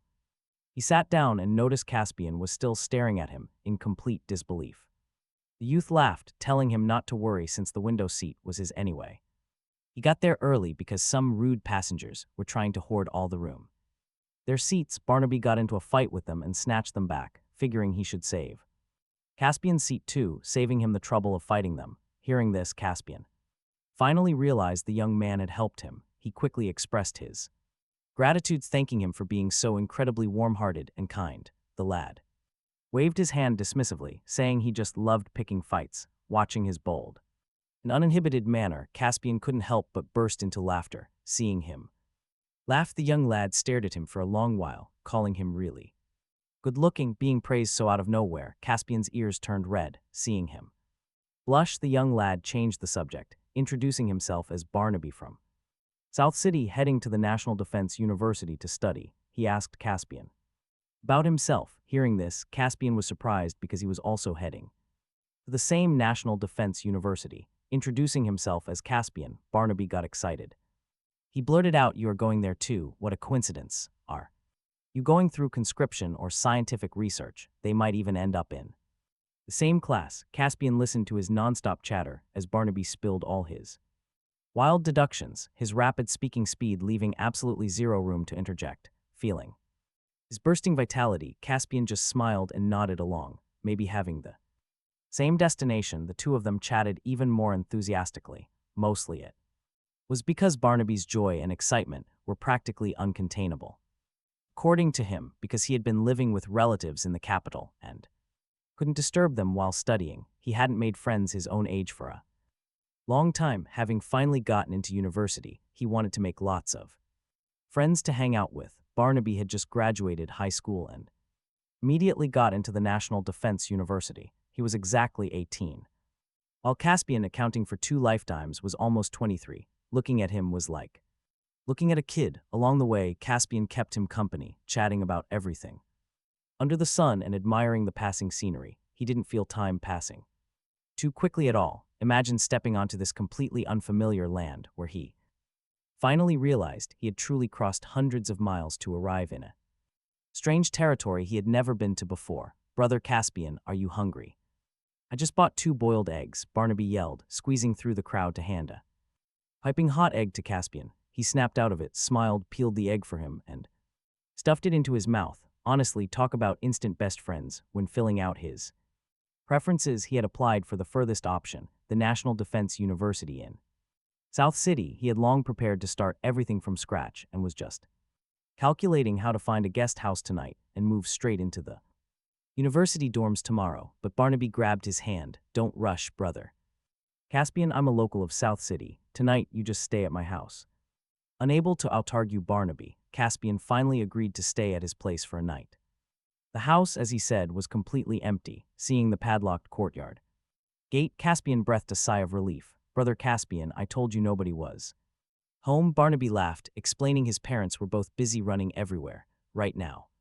"The courtyard is being watched over by my cousin next door. She's super busy too. Normally, you can't even bump into her." The two of them put down bags, big and small, laughing and chatting as they went to wash up. Caspian went into the kitchen to cook. Barnaby devours the meal without even lifting his head. The next day, during registration, he pesters Caspian for hours, begging him to just live at his house, telling him to just use his cooking skills to pay rent. Seriously, he won't ask for much, but Caspian regretfully declines the request. Although Caspian applied to the National Defense University to escape the Vance family in Serafina, he never planned on just coasting through life. Having lived 2 lifetimes, the only thing nobody can ever steal from him is the knowledge in his brain. His past life was wasted, but in this one, he will definitely use it to fight for everything he missed in his past life, and for the country that raised him for his entire life. On top of that, he knows exactly what the next few decades hold from his own past experiences. Applying this future knowledge now would bring immense benefits to the country. For this alone, he cannot afford to slack off. After enrolling, he moves into the school dorms, starting a grueling, hardworking academic life. The country heavily values the military-industrial sector and is now vigorously cultivating scientific research talents. Educational resources are incredibly abundant. Caspian constantly buries himself in various classes, the library, or the offices of veteran professors. Knowledge he didn't understand, subjects he never learned before. He conquers them at the fastest speed possible. After mastering and integrating everything, combined with his sharp mind and future-oriented perspective, all these elements come together, pushing him way ahead of his peers. Talk about impressive. The veteran professors grow to like him more and more. 1. Professor Sterling doesn't just answer questions, but whenever Caspian runs into him, drags him along to do experiments. He introduces those precious instruments to him one by one, demonstrating operations and teaching him with immense patience. Time flies by. One day, Caspian gets stumped by problem given by the professor, flipping through materials in the library deep into the night. Barnaby happens to be working on a project, too. Staying up late with him, he asks, "Brother Caspian, how did you solve it?" Caspian was sorting through the known data over and over, organizing all the information. After writing down the final condition, he feels a sudden flash of enlightenment. He thinks he solved it. Looking at the thick notebook beside his hand, he smiles. Barnaby cheers for him, saying Caspian is simply amazing. Caspian rubs his tired eyes and looks at Barnaby, thanking him for staying up late and offering to make midnight snacks. Barnaby is about to say there's no need to thank him, but hearing the second half, he instantly swallows his words, demanding those wontons from last time. The wrappers and seasonings at home are already prepped, just waiting for Caspian to mix the filling. Caspian chuckles at his preparation, The two pack up and head home together, on the way Barnaby lines. And close to Caspian's ear and whispers that he looked at Caspian's difficult problem. It's exactly the same as a problem his cousin solved before, the day. After she solved it, she entered Professor Sterling's research group, Caspian. Freezes at the news but brushes it off as a simple coincidence. The next. Caspian finished his work, handing it directly to Professor Sterling. An unexpected call suddenly stopped him right in his tracks. The elderly but lively professor chuckled, asking Caspian about his impending graduation. He asked if Caspian wanted to join his naval research project. Caspian paused. He looked up at Professor Sterling in pure surprise. Meanwhile, inside the Capitol military compound, the leader stared seriously. He focused on the uniformed woman standing before him. A critical mission awaited. Serafina saluted, waiting for orders. A scientific project needed help down in South City. They required a rare, highly specialized instrument recently purchased from abroad. She was tasked with leading a dedicated escort team personally. No failures allowed, Serafina confidently guaranteed their complete success. As she prepared to leave, the military chief hesitated, calling her back. Noting her posture, he mentioned it had already been 4 long years. Did she really have no plans of finding a new partner, he asked. Pity filled him, knowing her past mistakes, but respecting her undeniable talent. Had matchmaking her with Caspian been a massive error, he wondered. She could not waste her life waiting a decade for Lysander's release. The leader's blunt words made Serafina's entire body freeze completely stiff. In truth, she and Caspian had been husband and wife once. The chief sighed, warning her not to drag Caspian into this. They were divorced now, all because she chose Lysander over him. Serafina could not bear it, abruptly interrupting his serious lecture. The past was gone, she only wanted to protect her lost husband. Even if Caspian hated her, she would hold onto his memory. Her cold expression suddenly softened, her voice barely a whisper. She quietly confessed she would wait for Caspian forever. After she left, the chief slowly reviewed her personnel file. Caspian was currently studying in that very same South City. If they were not incredibly short-handed, he would never have sent her. Remembering the military's deep regret over Caspian, he sighed again. It was just this once, surely fate would not be that cruel. After all, the organization had deeply wronged Caspian back then. Serafina headed home, bid farewell to her parents, and left. She packed her gear and marched straight to the military camp. The highly classified escort mission was finally underway. She led her squad, traveling light alongside the massive convoy. Their journey towards South City remained relatively quiet and peaceful. However, at the city border, suspicious scouts began probing around. Serafina quickly neutralized them before heading into the urban area. Inside the city, busy streets were crowded with local citizens. She heard children playing and watched local families shopping peacefully. Suddenly, a young girl's laughter and a familiar name echoed nearby. Hearing someone call for Caspian made her heart stop instantly. She spun around instantly, scanning the crowded, busy department store. But she saw absolutely no trace of her ex-husband anywhere in the crowd. She gave a self-deprecating smile and withdrew her gaze as the car drove. Smoothly all the way to the South City Research Institute, Serafina met the person in charge of the handover, a young female comrade who was a key force in the research project. Ara confirmed the instrument was flawless, and after inspecting it, she nodded. She asked them to help move it into the ground floor laboratory that had already been cleared. Serafina led a few comrades to carefully transport it together, placing the machine perfectly intact right in the center of the lab. After closing the door, everyone breathed a sigh of relief, and Serafina let out a rare smile. Thanking everyone for their hard work, she watched them relax in relief, with some even patting her shoulder and joking about their hard work. Serafina agreed they should treat themselves to some extra food tonight, promising to ask their leader to reimburse the meal as they walked. She walked out of the institute's main gate and saw him waiting. By the door, she firmed her expression, about to step forward and say something when suddenly a voice from behind apologized for being late. Serafina froze completely, rooted to the spot as if under a spell. She slowly turned her head, looking toward the source of the voice. A familiar silhouette entered her vision, making her red lips part with agonizing pain. Her raspy voice whispered Caspian's name, but he had not even noticed her. Professor Sterling was extremely strict, and in his very first week there, he was scolded almost every single day. Today, the new instrument arrived. Even on his day off, he received a sudden notice and had to ditch Barnaby, who was shopping with him, and rush over here. Only when he reached the gate and saw Ara did he finally relax. While catching his breath, he apologized. Ara was the professor's star pupil. She possessed exceptional capabilities and a gentle temper, if not for her constantly speaking up for him, the professor would have scolded him more. Seeing Ara, he subconsciously relaxed a lot as he sprinted over. Breathlessly and visibly let out a sigh of relief. Ara smiled. She told him not to be nervous since today was not a workday. Calling him in for overtime was just the professor's sudden whim. She assured him it was fine. She was treating him like a kid. He felt embarrassed, insisting he was not nervous and had nothing else to do anyway. As he prepared to head inside, he suddenly noticed a familiar silhouette nearby. It was Serafina. He wondered what she was doing. Talk about a sudden shock. Before he could even react, he saw her expression changed drastically as she charged forward, screaming his name. She warned him to watch out as his body suddenly felt light. A muffled thud echoed, and he turned around in complete shock.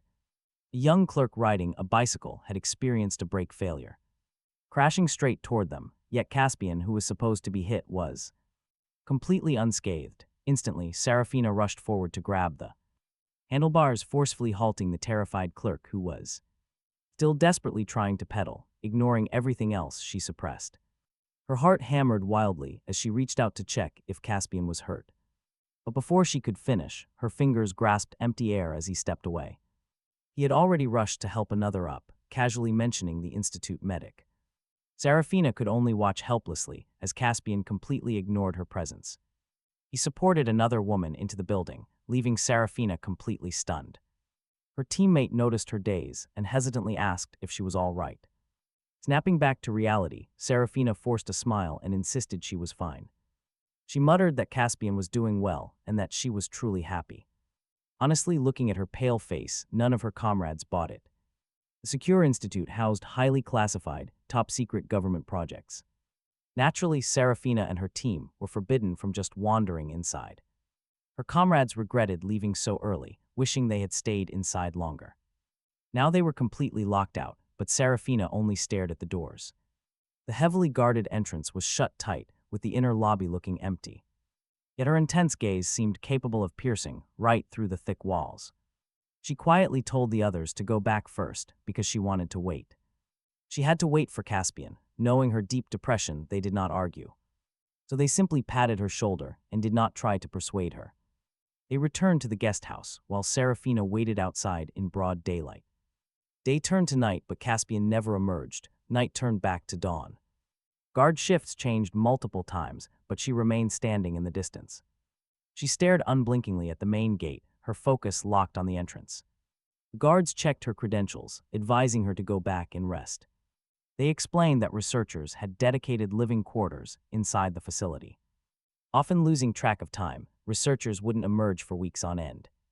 Yet Serafina absolutely refused to leave, standing vigil outside the heavy doors. She waited for her estranged husband, as if punishing herself for her past. She stood perfectly still, driven by sheer, painful stubbornness to see him again. Finally, dawn arrived, and flickering figures appeared in the quiet lobby. Caspian and Ara soon walked out, flanking a frail old man to support him. All three had bright, warm smiles, looking from afar like a happy family. You can feel her heart break as she staggers forward. Her lips quivered as she tried to speak, but no words came out. She softly called his name, but Caspian was far too occupied with Ara. They were busy ushering Professor Sterling out, ignoring his grumpy complaints. Caspian told him he had worked all night and still had classes to teach. He insisted the stubborn professor eat something and get some proper rest. Professor Sterling had completely neglected food and sleep for his new instrument. He grumbled, asking why the two students were bossing him around like bodyguards. He told them to show some proper respect to their teacher. The actual bodyguard nearby simply smiled silently and opened the car door. Caspian and Ara shared a look, effortlessly ushering the protesting professor inside. After getting him into the car, Ara shoved a fresh steamed bun into his arms. The professor took an indignant bite of the food before speaking up. He grumpily announced that his lecture tonight would focus on the new instrument. When the final hour arrives, they are told to both be there on time. Both of them nod respectfully, offering a firm promise to absolutely be there. After Sterling leaves, they simultaneously let out a deep breath of relief, exchange a glance, and suddenly burst into laughter. That is when Caspian finally spots Serafina standing nearby, her gaze entirely locked onto their exact direction. Once Caspian finally looks back, Serafina freezes in complete panic. After everything that happened with Lysander, the entire family is consumed by overwhelming guilt, wishing they could disappear forever. They know they brutally wronged Caspian. For years, they treasured a scheming Lysander like gold. Caspian, however, was neglected out of blind, self-righteous pride. Now Mr. and Mrs. Vance cry themselves to sleep every night, drowned in remorse, and Serafina regrets it most. Back when they first met on a blind date, the Caspian she saw was strong and optimistic. Even with the Vance family treating him so harshly, Caspian never lost hope, quietly landing a job at the radio station to support himself. Back then he even gathered a bouquet of flowers just for her. He once told her that despite finding no warmth in the Vance family, he still wanted to build a home with someone who would hold his hand forever. Remembering those words breaks her heart. It was she who failed him so completely. In the beginning, she fell for Caspian instantly, swearing to treat him well. But she broke that promise. After they got together, Caspian seemed to smile less and less, becoming deeply silent, only quietly observing her and Lysander. She used to blame his distance on mere prejudice.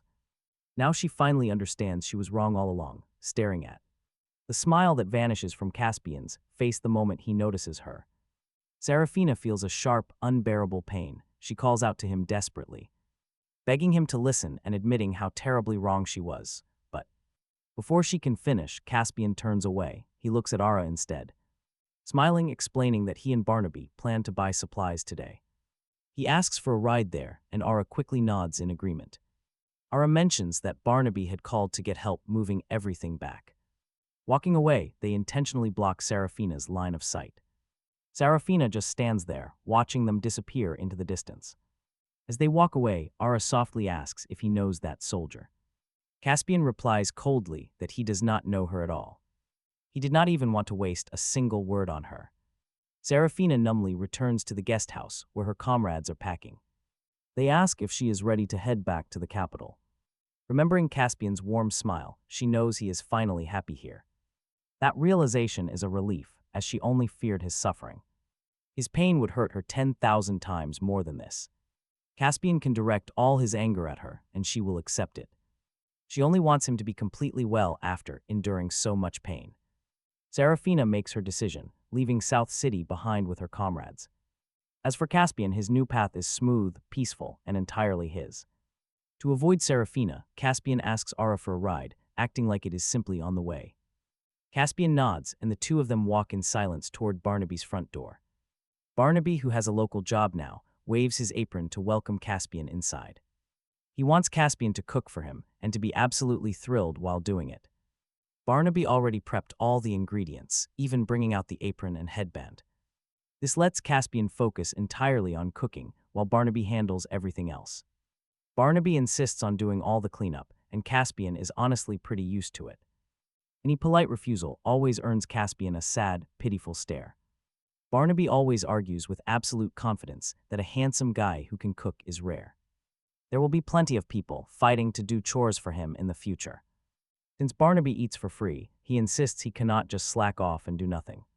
He says every free meal is precious, and Caspian's future wife will surely spoil him. Caspian is left totally helpless by this, having never heard such bizarre logic before. Back with the Vance family, he was always the one expected to serve everyone else. Nobody in his own family ever noticed his effort or paid any attention to him. Barnaby is just completely different, making Caspian feel conflicted but deeply touched. Feeling completely overwhelmed, he has no choice but to let Barnaby handle the prep work. Caspian tells him to stop with the flattering words because they embarrass him. Barnaby agrees but always does it again anyway, though today Ara is present. He restrains himself, only asking loaded questions. Caspian completely misses the hint when asked what he thinks of her. He just thinks she is great and mentions how much the professors like her. Barnaby curls his lip, realizing Caspian thinks Ara is just being a supportive senior. Caspian thinks she is just mentoring a new student as part of institute tradition. He warns Barnaby not to make up rumors because it is highly inappropriate. Barnaby just stares at him in disbelief, finally speaking up after a very long silence. He calls Caspian way too dense, pointing out his cousin has never acted like this. Ara has been at the institute for 8 years and has never been approachable. She has never bobbied a new junior before, usually giving Barnaby only cold, brief replies. Talk about being blunt, Barnaby straight up tells him she wants to date.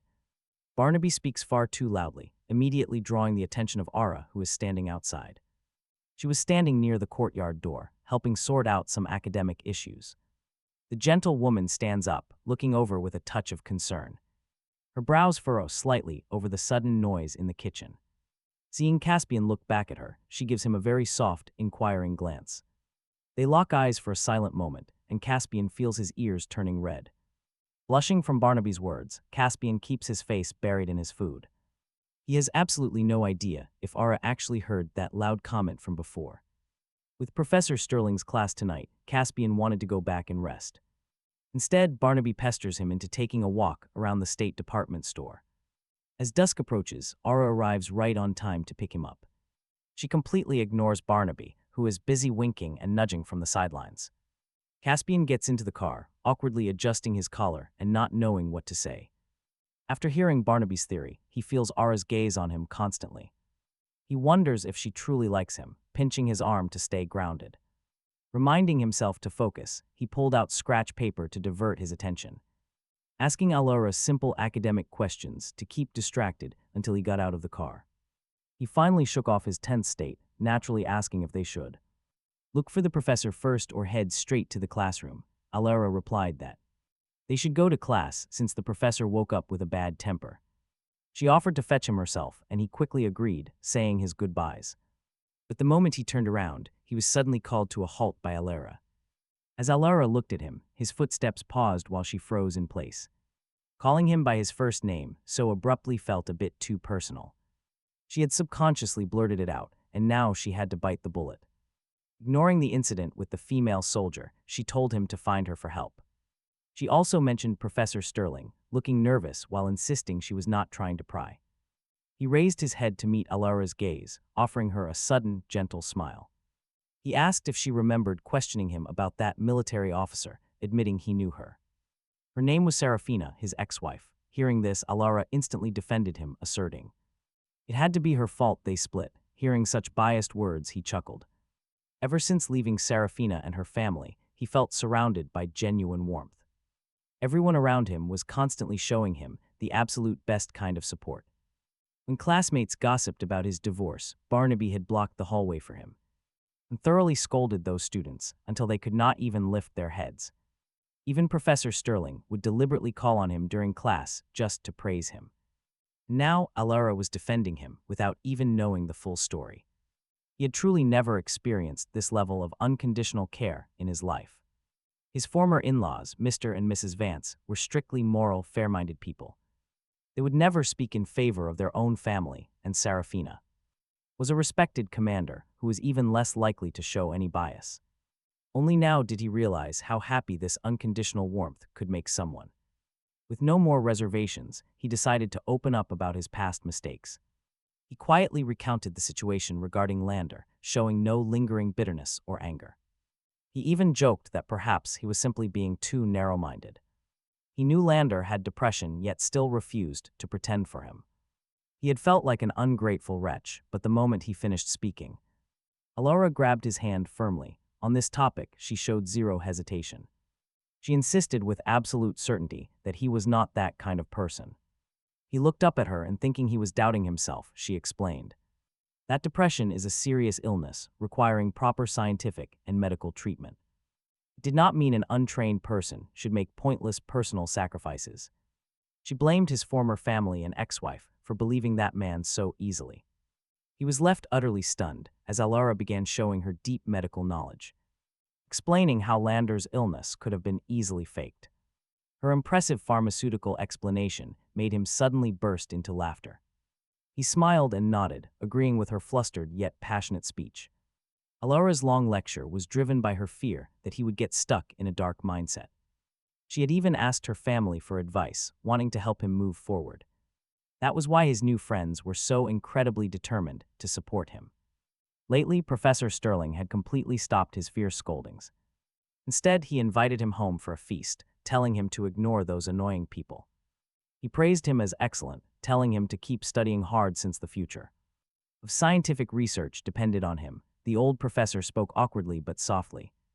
Meanwhile, the professor's wife, who worked in propaganda, was much more direct. She reminded him that since he acknowledged old Sterling as his teacher, the man would never allow him to put himself down in public. He stood up helplessly, insisting he had not hit a dead end in his research. Besides, he added, the professor had not officially accepted him as a student yet. Sterling snorted coldly, glaring as he demanded who else he planned to acknowledge. After all, he had already allowed him into his elite laboratory. And just like that, pretty much because of this ongoing master-disciple debate, Professor Sterling threw a major tantrum, forcing him to quickly bow down. Bowing down, he lowered his head and carefully poured tea for the old man. He flattered him, admitting he was wrong, before finally leaving the house. Stepping out under the warm setting sun, his mind was still reeling. Drenched in sweat, he never expected an older scholar to throw such a fit. At one point, he had nearly begged the professor's wife to save him. Suddenly, a familiar face approached him outside, saying Caspian Barnaby had sent her. She had come to drop off research papers for the professor anyway, making it convenient to pick him up, but as she stepped inside, the professor's furious voice began to echo through the halls once more. Moments later, Ara walked out completely unfazed, smiling as she urged him to leave. He glanced nervously back inside, asking if it was truly all right to leave like this. She assured him the teacher would calm down once he read the materials. As Sterling's star pupil, she was highly credible, yet he still felt a bit resentful. He glared at Ara, knowing exactly who had caused his suffering today. Avoiding his eyes, Ara awkwardly noted how he kept smiling. She asked if the professor had finally accepted him as his student. He touched his lips, realizing he had indeed been grinning the whole time. Dealing with this stubborn professor was exhausting, talk about a real handful. Summer in South City was sweltering, with street vendors selling cold popsicles in the alleys. Excited children swarmed around, filling the bustling streets with joyous noise. Just looking at the icy treats brought him a wave of relief. Though hot and tired, his mind felt incredibly refreshed and joyful. He could laugh whenever he wanted, or banter playfully with the old professor. The heavy burdens that had weighed on his mind were completely gone. All the dark pain from his past life had vanished without a trace. He suddenly stopped and looked at Ara, prompting her to pause too. Meeting his bright, earnest gaze, her cheeks instantly flushed a deep red. He shook his head with a smile, silently thanking them in his heart. Enrolling at the National Defense University in South City was the best choice ever. Time seemed to fly by when he was buried in research. Once he officially joined the institute, he was assigned directly to the prestigious project group led by none other than Professor Sterling.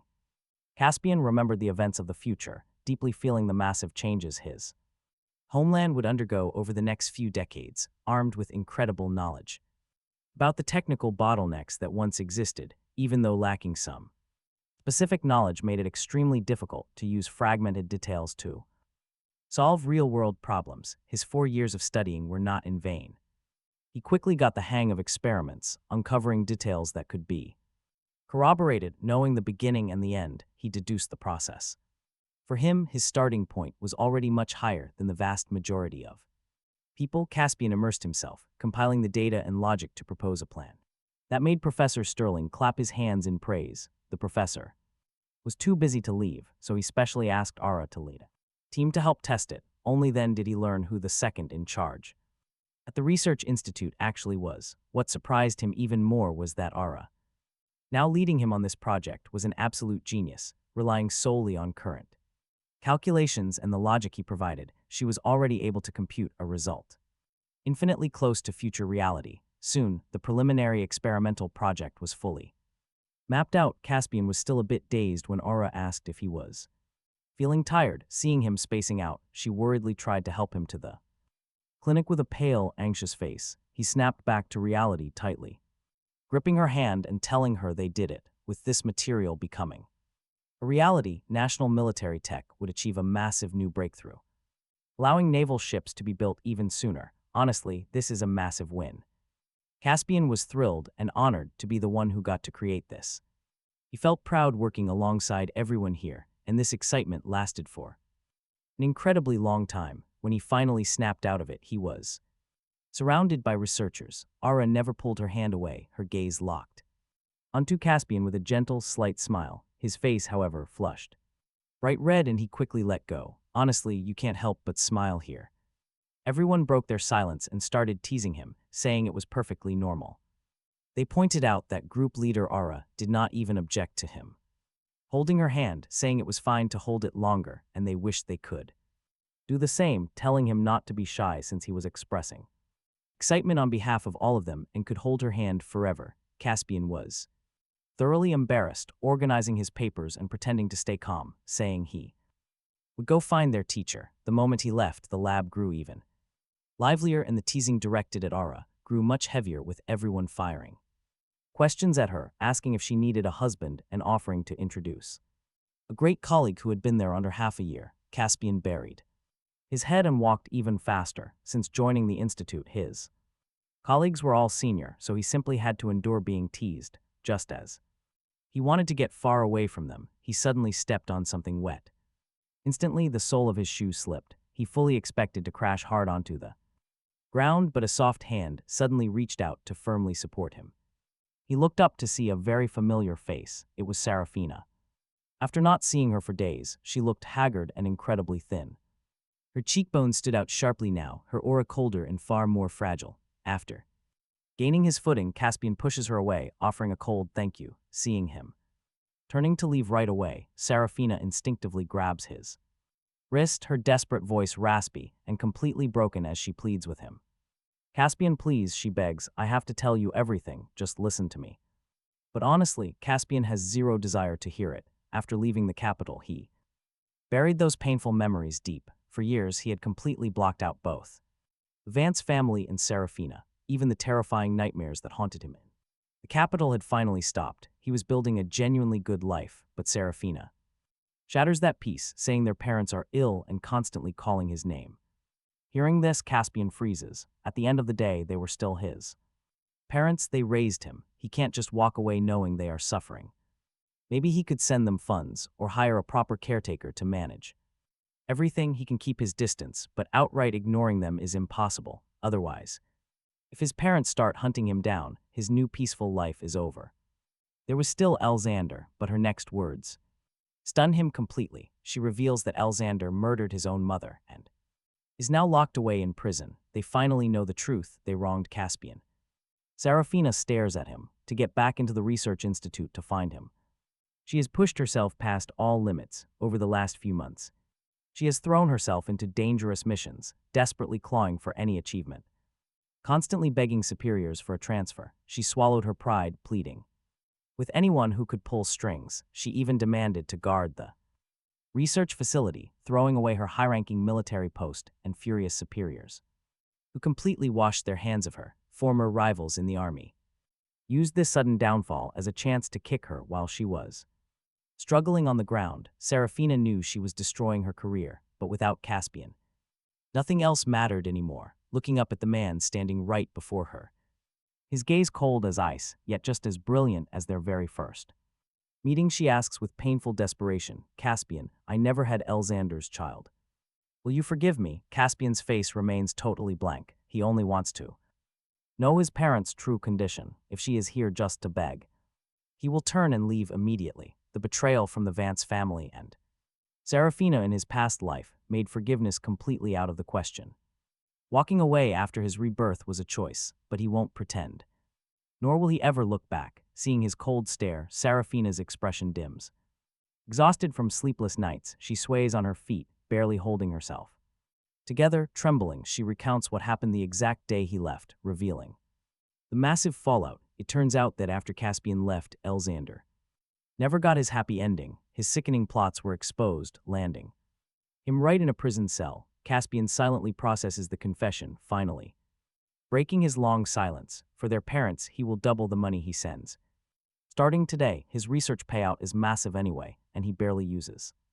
Any of it, he can give them everything, but as Serafina's eyes light up with hope, he adds, the past can never be forgiven. There is no need to seek him out for compensation anymore. He is doing very well. Serafina, who expected him to soften as usual, turns pale. Her face turns ghastly pale. Caspian glares at her, hoping to never see her again. With those final words, Caspian turns and walks away. Behind him, Serena slumps. She falls in defeat. She stares blankly at his departing figure. Tears stream down. The pain in her heart begins to spread. It reaches her skin, forcing her to clutch her chest in absolute agony. Her nails sink deep. Caspian really does not want her anymore. No anger, only a cold expression discarding her like a torn rag. There is absolutely no lingering attachment left. She has completely lost him. That night, Alara gives Caspian a ride, and they talk in low voices about the next phase of experiments until Caspian suddenly freezes up. He realizes he left a crucial page of data locked inside his desk drawer. Alara is surprised, but quickly tells him not to panic. She promises to go back and retrieve it while he waits for her. He waits in silence. Suddenly, a gunshot rings out, turning his face pale. He turns pale. In 1990, the political situation was highly unstable. No matter how strictly a major national research institute was guarded, spies could always find a way to slip inside. This experimental data Alara and Caspian produced would help the country build modern ships a decade early, something foreign powers desperately wanted to stop. They wanted it destroyed, and the spy sent to infiltrate planned to wipe out the data and then eliminate both Caspian and Alara. But who could have predicted Alara would return so suddenly, giving the intruder no time to do anything? In complete desperation, the spy pulled a gun and fired. Caspian was protected by guards outside as they waited. Soon, the internal chaos finally settled down. Figures moved through the corridors, and Alara was safely escorted outside, showing no signs of panic. Caspian breathed a deep sigh of relief and rushed over, asking her what had happened inside. Did they face an attack? Seeing Caspian, Alara finally relaxed. Hearing his frantic questions, she answers with a heavy, complicated tone. And here is the twist. Serafina actually threw herself in harm's way to save her. Caspian is absolutely stunned. Medics quickly treat Serafina due to her severe wounds before rushing her straight to the nearest hospital. Under the harsh white lights of South City's largest hospital, the institute staff prepare to leave a guard to watch over her, but Alara volunteers. Seeing Caspian's silent worry, Alara reassures him that she'll be just fine since no vital organs were hit by the gunfire. The bleeding was stopped quickly, promising a full recovery. Caspian slowly nods. When the surgery room light turns green, Serafina is finally wheeled out. She wears an oxygen mask, eyes closed, her face pale but chest rising. And falling steadily, it seems she is completely out of life-threatening danger. The doctor removes his mask, warning that the patient suffered major trauma, which could trigger complications, meaning she needs extremely careful attention. Lara nods quietly, knowing their critical experiment is still far from done. Caspian could not stay long. After checking on Serafina's condition with the doctor, they left to prepare for what came next. He and Ara stayed in a small courtyard inside the research institute. The atmosphere grew tense when Professor Sterling learned of the attack, his stubborn temper flaring up. He personally led the charge with experiments, pushing progress forward rapidly. Meanwhile, Caspian continued to systematically handle his own work and began cooking more frequently. As the rescued party, Ara requested dedicated personnel to closely monitor Serafina's physical condition every time the guards around Ara went to visit Serafina. Caspian always prepared a bowl of nourishing soup for them to bring along. About half a month later, the researchers gradually began to have their restrictions lifted and the experiment neared success. After getting off work today, someone passed a message to Caspian saying Serafina had woken up and wanted to see him. He did not go alone, inviting Ara instead. The cold and beautiful woman had been frowning in distress these past few days. Her gaze toward Caspian had changed from its usual gentleness to a hint of disappointment. Walking shoulder to shoulder with her in the corridor, he suddenly asked, "Senior, do you like me?" Ara's body stiffened, her face flushing red, yet she could not help but nod, murmuring, "You knew." Seeing her face turn even redder, Caspian teased, "You were too subtle, I almost did not feel it." As his words fell, Ara's footsteps halted. She turned to look at him, her expression solemn. Then I will formally confess to you right now, Comrade Caspian, I wish to become your like-minded life partner. Are you willing? He did not expect her to be so direct all of a sudden. Once Caspian recovered and was about to open his mouth, a voice suddenly called from behind, Caspian, are you outside? Serafina woke up wrapped in bandages, right before she had lost consciousness. Her thought was, thank goodness, the one who returned to the lab was not Caspian. She was not sure if that spy was the only threat, but she did not want Caspian to encounter any danger whatsoever. After regaining consciousness, Serafina's very first action was to ask the people around her, confirming his safety. When she learned Caspian was completely unharmed and had quickly thrown himself back into work, Serafina let out a massive breath of relief. As long as he was safe and sound, she felt completely satisfied.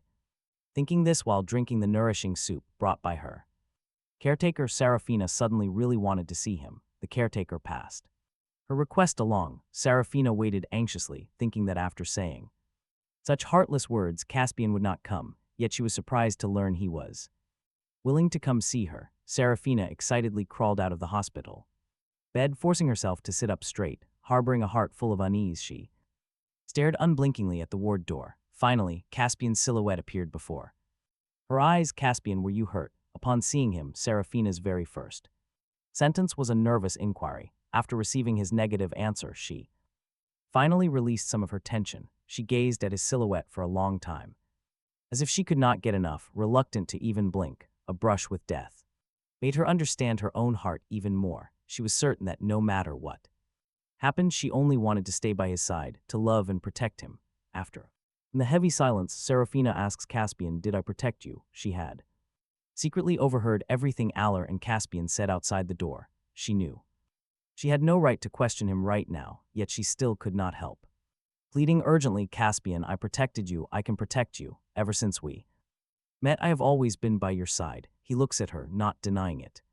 She really did protect him. She saved the entire institute and all their vital experimental data. Hearing this admission, Serafina suddenly looks much happier, begging him, Caspian, let me stay by your side forever. You cannot leave my protection, and I will make protecting you my life's mission. I was the one who wronged you back then, but I promise I will not make those mistakes again. I am ready to stand in front of you forever now. Serafina anxiously gathers her courage to ask the ultimate question, Caspian, are you ready to start over from the very beginning with me? Under her hopeful, desperate gaze, Caspian sits down. You can feel the tension as he calmly says, let me tell you a story.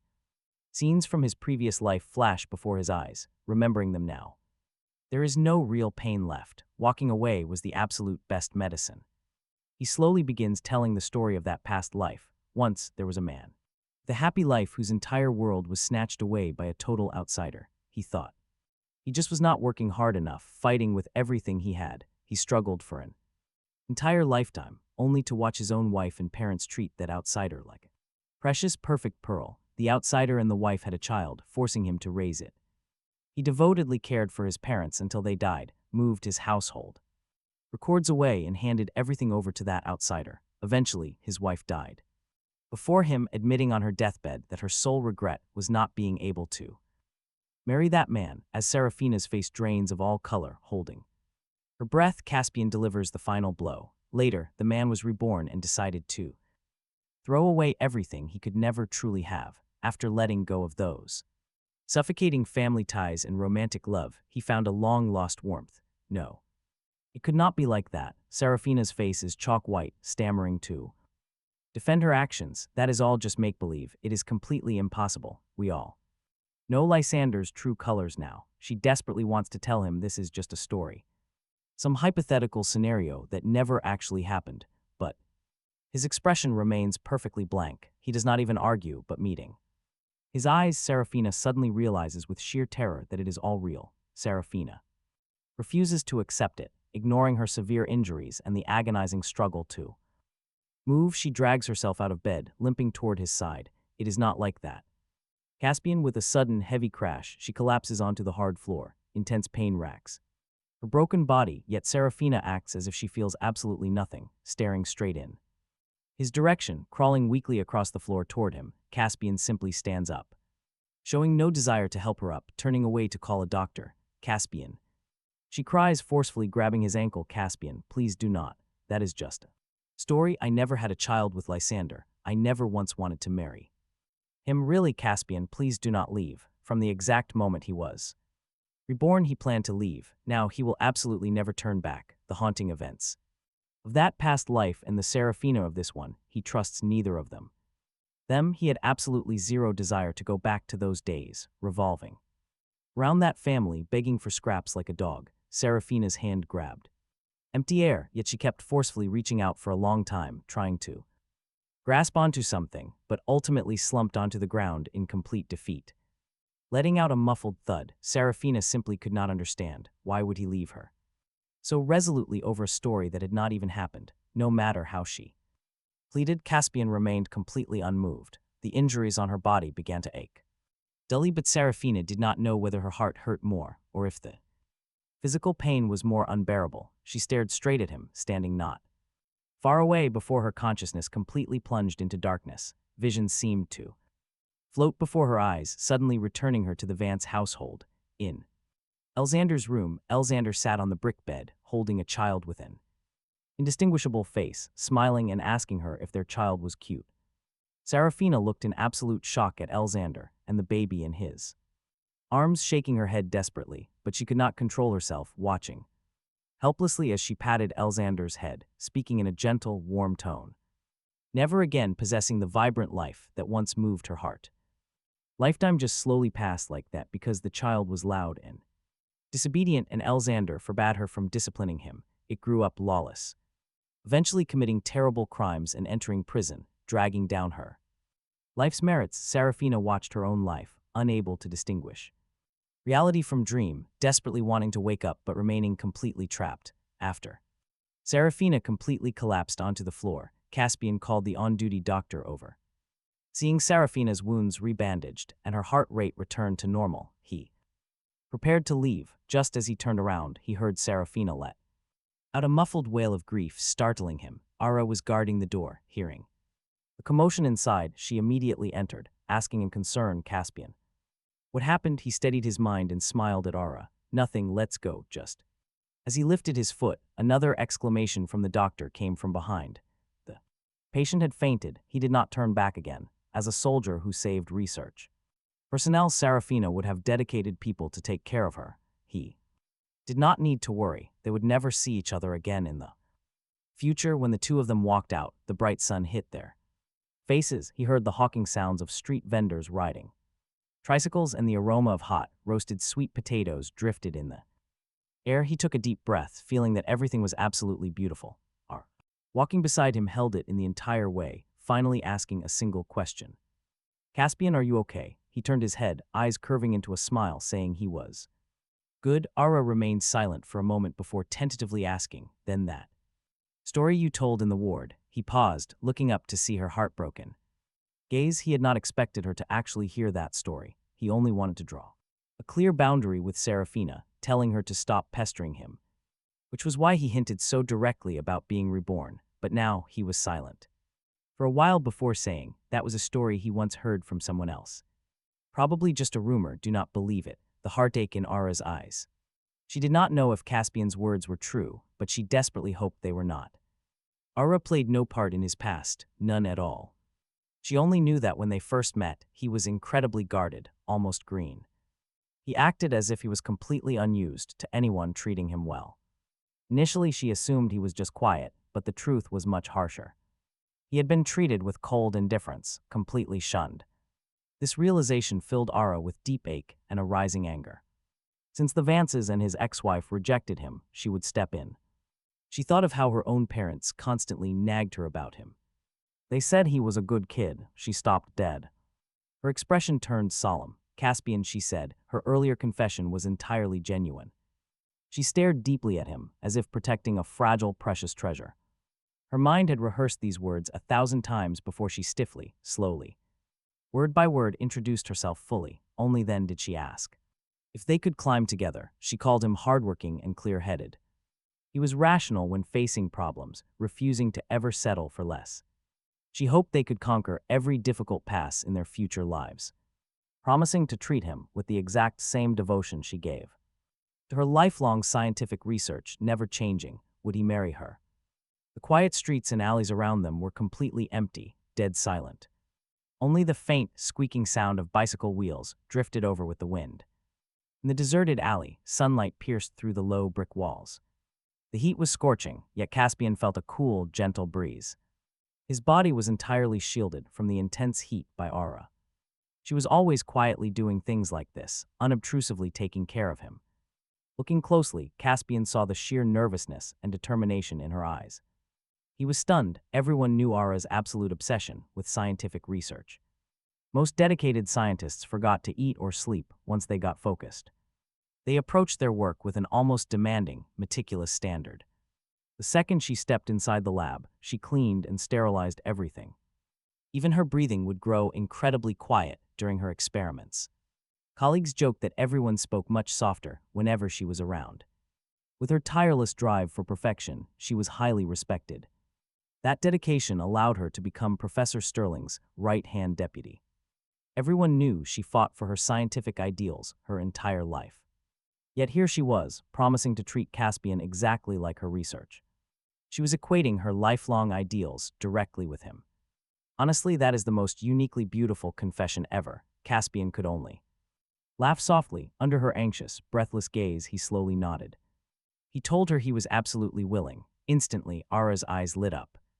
Caspian suddenly remembered the very first time he had seen her. After Professor Sterling brought him to the institute, he was assigned to Aura. At that time, she was expressionless, carrying a cold aura around her. She always seemed unapproachable, but when their gazes met back then, revealing a rare, gentle smile that felt warmer than the summer sun.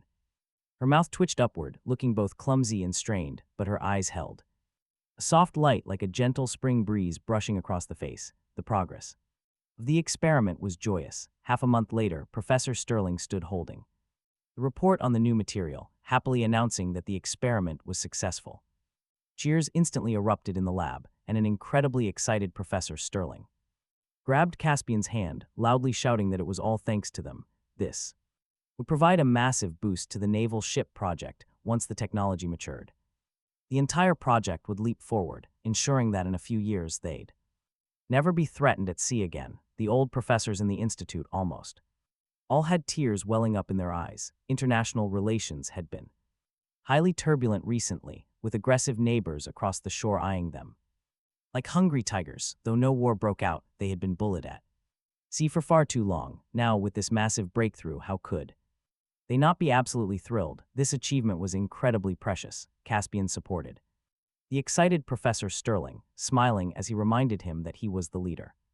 It was the result of everyone's tireless hard work, after all. Professor Sterling laughed heartily, agreeing it belonged to everyone, but pointing out that Caspian and Alara deserved the ultimate credit. He jokingly told them to start thinking about the rewards they wanted. Once the higher-ups arrived to deliver medals, they shouldn't just stand there silently and miss a prime opportunity to make demands.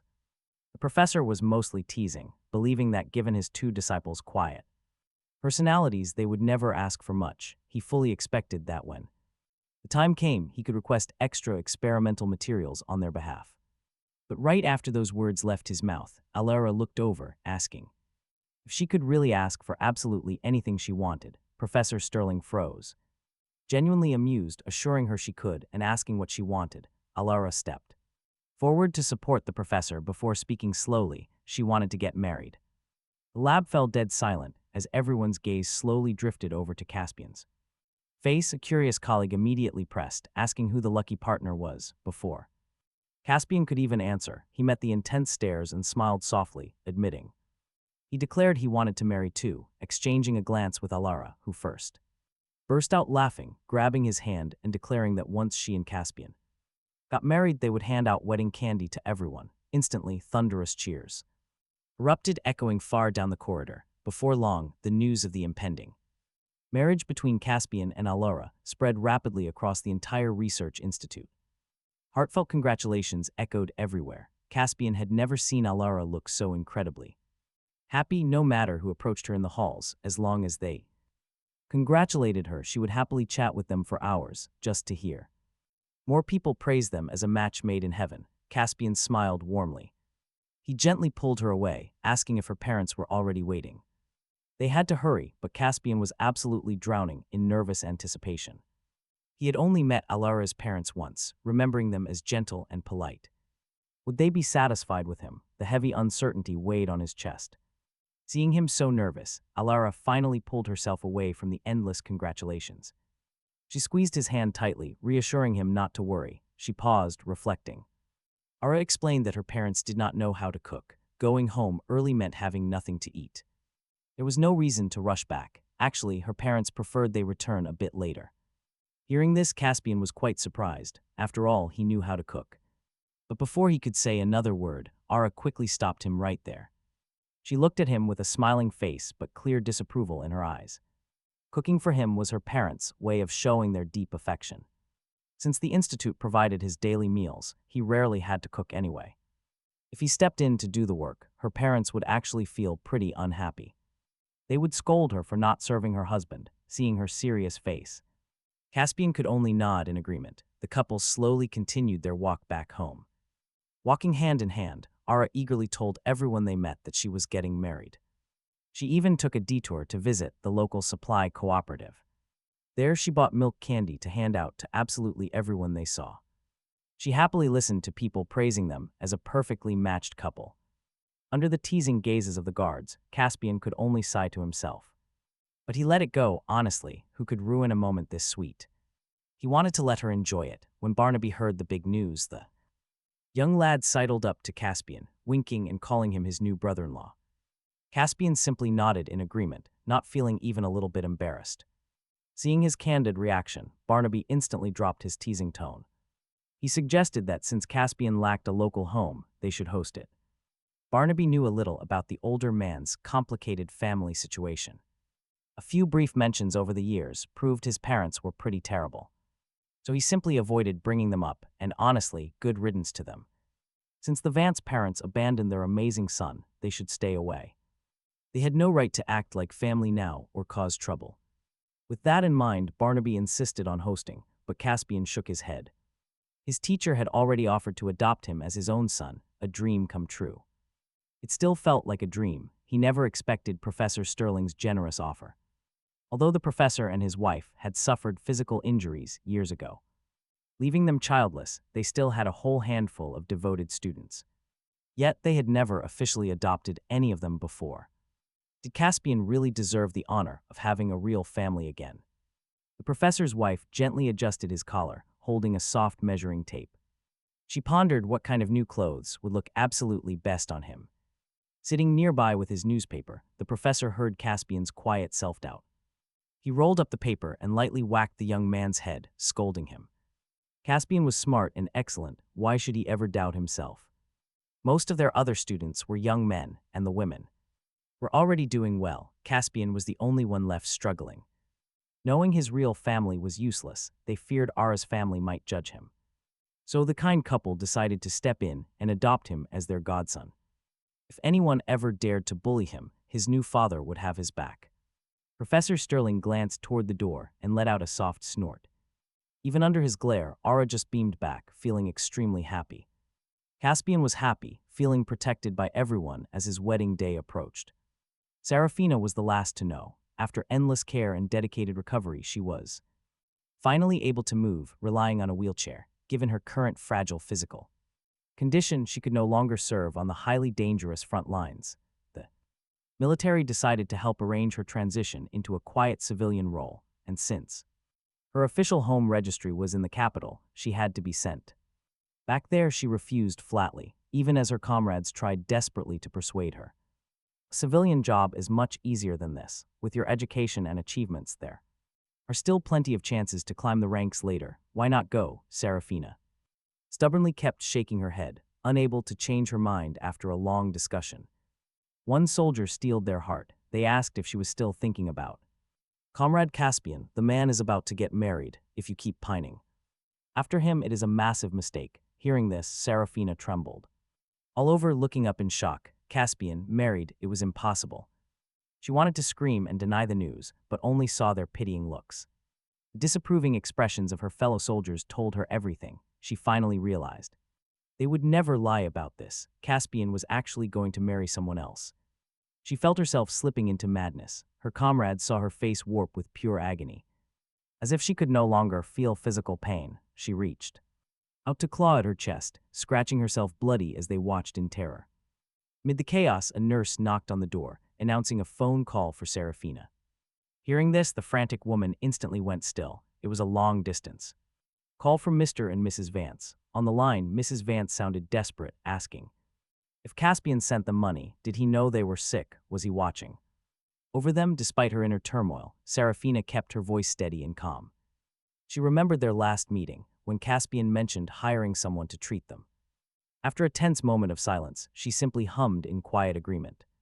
Sure enough, the older woman immediately pressed, asking when Caspian was coming back home. She wanted her son. Serafina remained completely silent. Mrs. Vance instantly burst into heavy wailing, crying out that she wanted her son. Mr. Vance's voice also crackled through the receiver, both of them weeping loudly. Serafina closed her dry, burning eyes, knowing Caspian's deep resentment toward them. She had kept his location in South City a secret from the parents, but thinking about his upcoming wedding, she could no longer maintain her calm facade. After the heavy crying on the other end subsided, she finally spoke up. Caspian is in South City now, but she confessed she found him too late. He refused to forgive them and did not want to see them ever again. After she finished speaking, she quietly waited for their reaction, expecting them to beg her to bring them to the city, demanding to see Caspian immediately. Instead, silence. Then Mrs. Vance spoke as if she had not heard a single word, repeating that Caspian would surely return. The aging couple sat on their worn-out sofa, quietly crying. One held a dusty, old alarm clock, while the other stroked a broken pocket watch. Both items were carefully recovered from a local recycling station after a grueling 6-month search. They were things Caspian had discarded before leaving the capital, out of respect for his wishes. He immediately sent people to care for them. Physically, they were healthy, but their eyes were duller than ever, staring blankly ahead with sallow faces. Mr. Vance gently stroked a broken pocket watch that had lost its glass cover. He carefully wiped the dust off, murmuring a single name. He whispered that the watch he gave Caspian as a child was still here. Once it gets fixed, his boy will surely come home. Mrs. Vance quickly agreed, saying they would wait right here for him. She waited for him to want to return. Then Serafina hung up the phone. She heard festive music drifting from somewhere while Caspian's wedding was set. It was mid-September. The autumn air was crisp, clear, and perfectly fresh. Barnaby helped him put on his suit, straightening his collar carefully. Then he fastened an expensive watch on his wrist, smiling warmly. He told him it was the very watch his future father-in-law wore. His uncle had been happily married for over half his life with it. This watch carries a lifetime of good luck, so never take it off. With his uncle putting it that way, Caspian couldn't possibly refuse. Besides, who wouldn't want a blessing of family bliss on their wedding day? Back when he was with Serafina, he never cared about these traditions. His own parents never helped, so he really didn't understand any of it. He simply followed whatever Alara's parents told him to do. By the time they finished, Alara was already waiting at the door. She was so incredibly happy that she had worn her wedding dress early. She practically toured the entire city, handing out wedding candy. A flock of children chased her, shouting their congratulations. Soft sunlight spilled over the streets of the old town. Gentle breezes blew, and the house was decorated with colorful banners. Every single relative welcomed them with bright smiles and open arms. They showered the happy couple with warm wishes of marital bliss. Looking at the smiling crowd, Caspian heard only beautiful, festive blessings. His eyes turned red with emotion, and he gripped her hand tightly. Alara immediately looked up, asking him what was wrong. He softly whispered his thanks, feeling her deep devotion. No grand wedding could ever compare to these genuine family blessings. For the first time, he felt true happiness in his hands. But get this, those happy sounds traveled way too far. Serafina followed the joyful music all the way to Alara's house. She arrived just in time to see him smiling at his new bride. Even through the loud chatter, she could hear his laughter clearly. He had never laughed like that before, sharing his joy with the world. She remembered when they married, he had smiled at her the exact same way. Back then, he trusted her completely, and she had promised to love him forever. But in the end, she had shattered that promise completely. Her eyes grew bloodshot as she stared at the happy couple. She stood frozen in the distance, watching them step inside. Meanwhile, the wedding banquet inside was lively enough to wake the dead. Songs of a century of harmonious union still ring in her ears. The daylight fades, giving way to the dark night as the moon climbs to its absolute peak, stretching all the way into dawn. Soon, the neighbors' rooster crows to announce the morning, and Serafina suddenly seems to snap. Awake, she stirs her stiff body. Her companion whispers, "Serafina, we have already seen Caspian get married, so we can finally leave." This companion had agreed to go with her today and gently pushes her wheelchair forward, wanting to take her far away from South City because she previously suffered a severe episode. Her friend is incredibly careful, terrified she might have another breakdown, but she doesn't, utterly exhausted in both mind and tired body. When she can no longer see Aller's front door, she falls into a heavy sleep. In her dreams, she sees the 18-year-old Caspian. He is wearing the shirt from their wedding, smiling and running toward her. Serafina instinctively reaches out to hold him, but he brushes right past. She watches helplessly as he embraces another woman, looking blissfully happy. In the dream, her body jerks, murmuring his name in absolute despair. Caspian. She is terrified of losing him, but she has already lost him. Tears mixed with blood pour from the corner of her mouth, dark and miserable, but nobody cares.